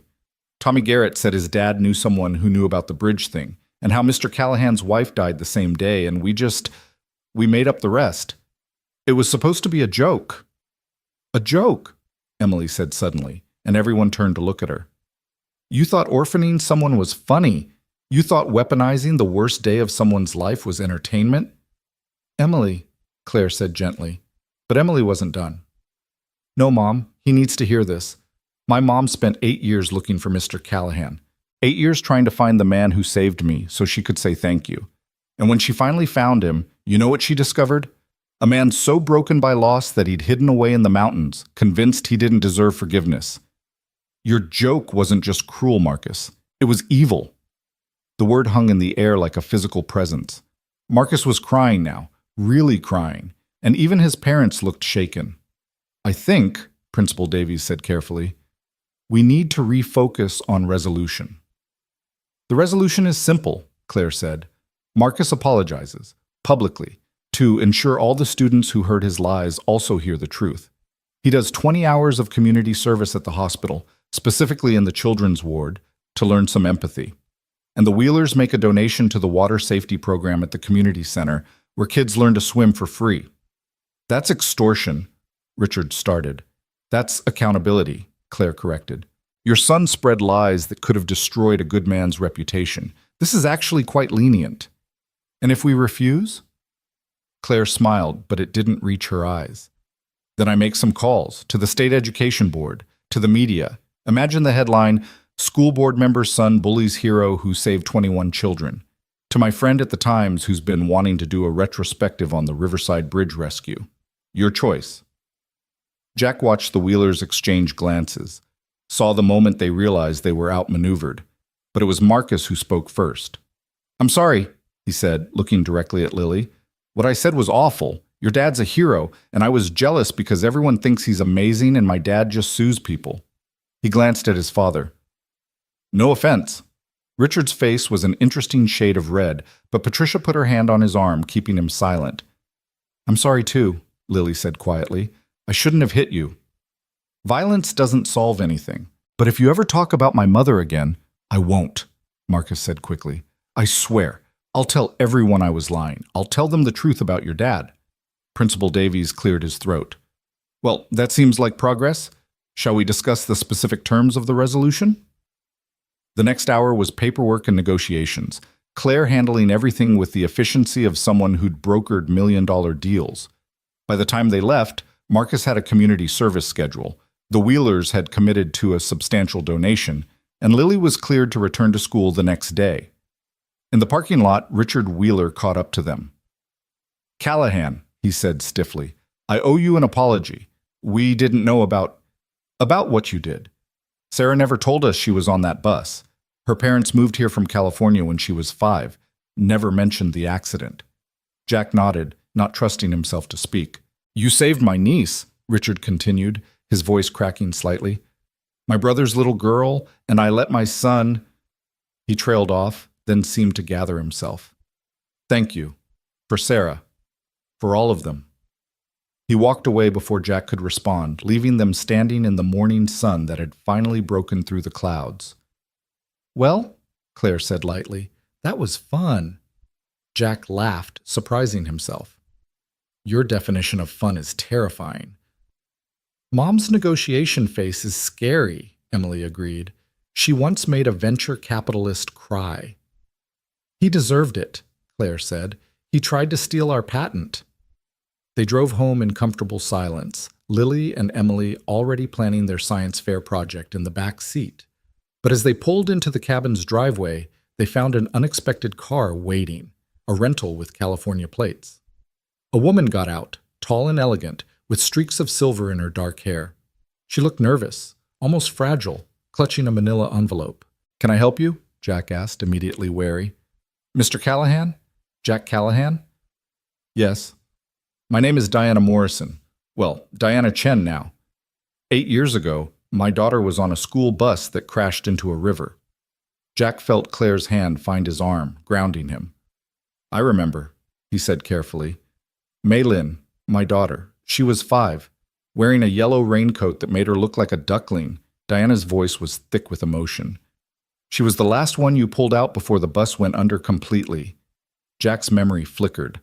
A tiny girl, almost weightless, completely silent as he'd carried her to shore. She'd stared at him with huge dark eyes, never making a sound even as EMTs checked her over. She's 13 now, Diana continued, pulling a photograph from the envelope. It showed a serious-faced teenager with long black hair holding a violin. She's a musical prodigy, they say, headed to Juilliard's pre-college program. But she's never forgotten you. None of us have. Mrs. Chen, we tried to find you, Diana interrupted. All the families did. We wanted to thank you, to somehow repay you. When you disappeared, we thought maybe you didn't want to be found. But then last month, Maylin was researching the accident for a school project, and she found something. Security footage from a gas station near the bridge, from right before the collapse. She pulled out another paper, a grainy printout of a security photo. It showed Jack's old truck at a gas pump, the timestamp reading 2:47 p.m., April 15th, 13 minutes before the bridge collapse. You were on your way somewhere else, Diana said softly. The hospital is in the opposite direction from the bridge. You turned around for us. You chose to come back. Jack's throat was too tight to speak. He'd forgotten about stopping for gas, about the moment of decision when he'd heard the sirens, seen the smoke. We hired an investigator, Diana continued. Found out about your wife, about what it cost you, the families, all 21. We've been meeting, trying to figure out how to acknowledge what you sacrificed. She held out the envelope. This isn't enough. Nothing could ever be enough. But we wanted you to have this. Jack took the envelope with numb fingers, opening it slowly. Inside was a check for a stunning amount, signed by all 21 families. But it was the paper behind it that made his knees weak, a college fund already established, in Lily's name. For your daughter, Diana said, so she can pursue any dream she wants. Art school, if that's what she chooses. It's not compensation. Nothing could compensate for your loss, but it's 21 families saying thank you in the only way we could think of. I can't accept this, Jack said automatically. Yes, you can, Claire said firmly. You will. Diana smiled at Claire, seeming to understand something Jack didn't. You must be the woman from the landslide. The families have been following the story online. We're so glad Jack has someone looking out for him now. Before Claire could respond, more cars began arriving. Within minutes, the driveway was full, families emerging with children of various ages. Jack recognized some of them. The boy with the distinctive birthmark who'd been trapped under a seat. The twin girls who'd held hands the entire rescue, now young women in college sweatshirts. We wanted to do this together, someone said. A father holding a toddler who hadn't even been born when the accident happened. We meet every year on April 15th, but this year we wanted to meet you. What followed was a blur of introductions, tears, and thank yous. 21 families, each with their own story of what had happened after that day. The girl who'd become a paramedic, the boy who'd joined the Coast Guard, the twins who'd started a swimming program for underprivileged kids, lives that had continued, flourished, grown because of 30 seconds of decision on a rainy afternoon. Mei Lin Chen was the last to approach, still clutching her violin case. Without a word, she opened it and began to play. Something classical and complex that Jack didn't recognize but that made his chest ache with its beauty. When she finished, she looked directly at him. I wrote this piece for you, she said simply. It's called The Man Who Turned Around. I'm playing it at my Juilliard audition next month. Jack had no words, but Lily did, stepping forward to hug the older girl. It's beautiful, Lily said. You're beautiful. All of this is beautiful. The gathering moved inside, spilling through the cabin, onto the porch, into the yard. Someone had brought food, casseroles and salads and cookies that were deliberately burned on the bottom, which made Jack laugh through his tears. Emily and Lily became the unofficial hosts, showing people around, telling stories, bridging gaps between strangers who shared this one terrible, wonderful connection. Jack found himself on the porch with Oliver Barnes, the boy with the birthmark, now a young man in medical school. I remember you singing, Oliver said quietly, while you were pulling me out. You are my sunshine. My mom used to sing it to me. How did you know? I didn't, Jack admitted. It was just the first thing that came to mind, something to keep you calm. It worked. I still sing it when I'm scared. During my MCATs, during my first cadaver lab, it reminds me that someone thought I was worth saving. You were. You all were. So was your wife, Oliver said gently. I'm so sorry she died. But I need you to know, we all need you to know, that we've tried to be worthy of your sacrifice, to live lives that matter, that help others. Your wife's death wasn't meaningless if 21 people spend their lives making the world better because of it. As the afternoon wore on, Jack noticed Claire moving through the crowd. taking photos, collecting contact information, organizing with her particular blend of warmth and efficiency. She'd become the gravitational center somehow, pulling people together, making sure everyone was included. "She's something special," Diana Chen observed, appearing at Jack's elbow. "You're Claire." "She's not my—" "Isn't she, though?" Diana smiled knowingly. "The way she looks at you, the way you watch her when you think no one's noticing. Life gave you something beautiful out of something terrible. Don't waste it because you think you don't deserve it." Before Jack could respond, Emily appeared, dragging a teenage boy behind her. "Jack! This is Marcus. Not the mean one. Different Marcus. And he was on the bus too, and he does woodworking, and can we show him the workshop?" The workshop became another gathering point. Kids and teenagers examining Jack's pieces, asking questions about technique and wood grain. Someone suggested a group photo, and suddenly they were all arranging themselves on the porch. 21 rescue survivors, their families, Jack and Lily in the center. Claire and Emily somehow naturally included as if they'd always been part of this strange, extended family. "Wait!" Emily called out, setting up her phone on a timer. "Everyone needs to be in it." The photo, when Emily showed it to him later, was chaotic and perfect. Too many people crammed onto a porch that couldn't quite hold them all, everyone laughing at something Lily had said right before the shutter clicked. Jack's arm was around Lily, Claire pressed against his other side, Emily in front of them, making bunny ears behind someone's head. 21 families connected by tragedy and grace, by the split-second decision of a man who'd turned around. As the sun began to set, families slowly departed, each taking a moment to say goodbye properly. Phone numbers were exchanged, promises to stay in touch made. The twins invited Lily to their summer swim camp as a counselor in training. Oliver offered to mentor Emily when she was ready for pre-med programs. Connections formed, roots intertwining. Finally, it was just the four of them again, standing in the cabin that suddenly felt too quiet after so much life. "That was," Jack began, then stopped, overwhelmed. "Necessary," Claire finished. "They needed to see you, to thank you, and you needed to see what your choice created." 21 amazing people, Lily said, looking at the college fund paperwork. "Dad, this is enough for art school. Any art school." "It's your money," Jack said. "From them to you." "No," Lily corrected. "It's from them to us, to our family. All of it. The money, the connections, the love. It's for all of us." She looked pointedly at Claire and Emily when she said it, and Jack saw Claire's eyes fill with tears. That evening, as they sat around the dinner table that suddenly seemed too big for just 4 people, Emily pulled out her phone to show them something. "Look," she said, "we're trending." Someone had posted the group photo online with the caption, "21 school bus crash survivors reunite with the hero who saved them." It already had thousands of shares, hundreds of comments from people moved by the story. "Great," Jack groaned. "So much for privacy." "Privacy is overrated," Emily declared. "Besides, people should know. They should know that heroes exist, that good people do impossible things, that sometimes beauty comes from tragedy." "Very poetic for a scientist," Lily teased. "Science is poetry," Emily shot back, just with more math.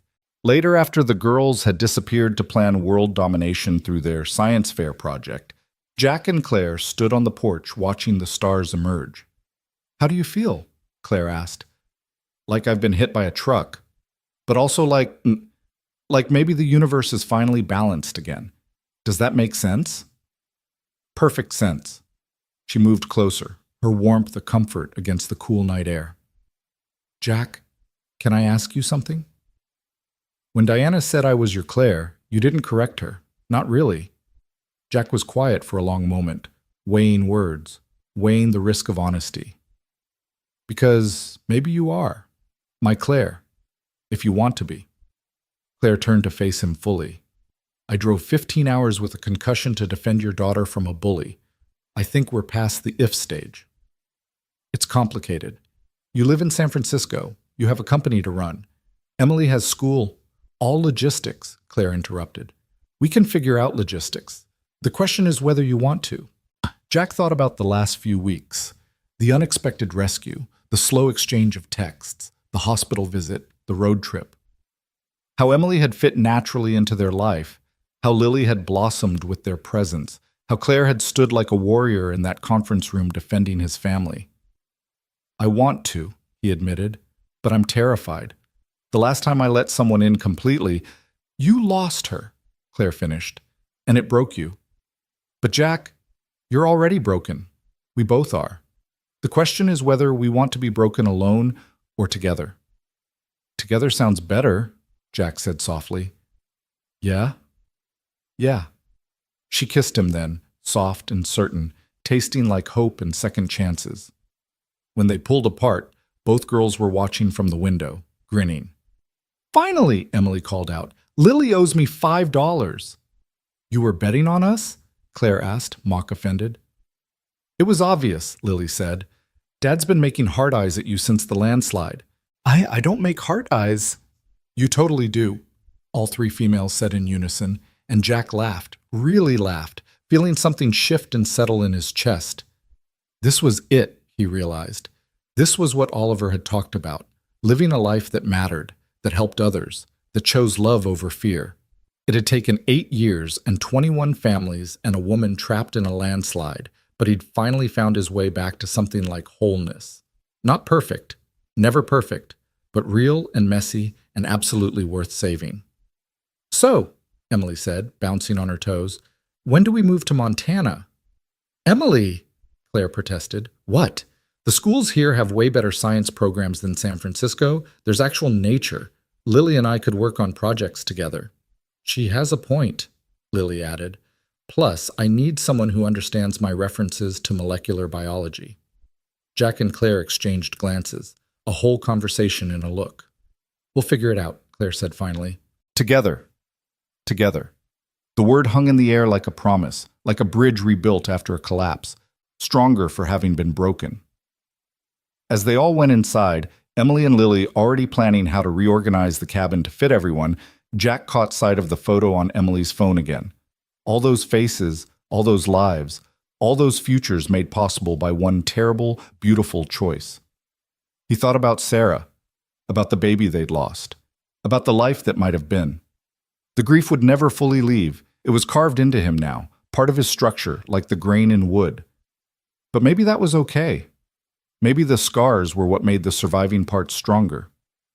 "You okay?" Claire asked, taking his hand. "Yeah," Jack said, meaning it for the first time in 8 years. "I'm okay."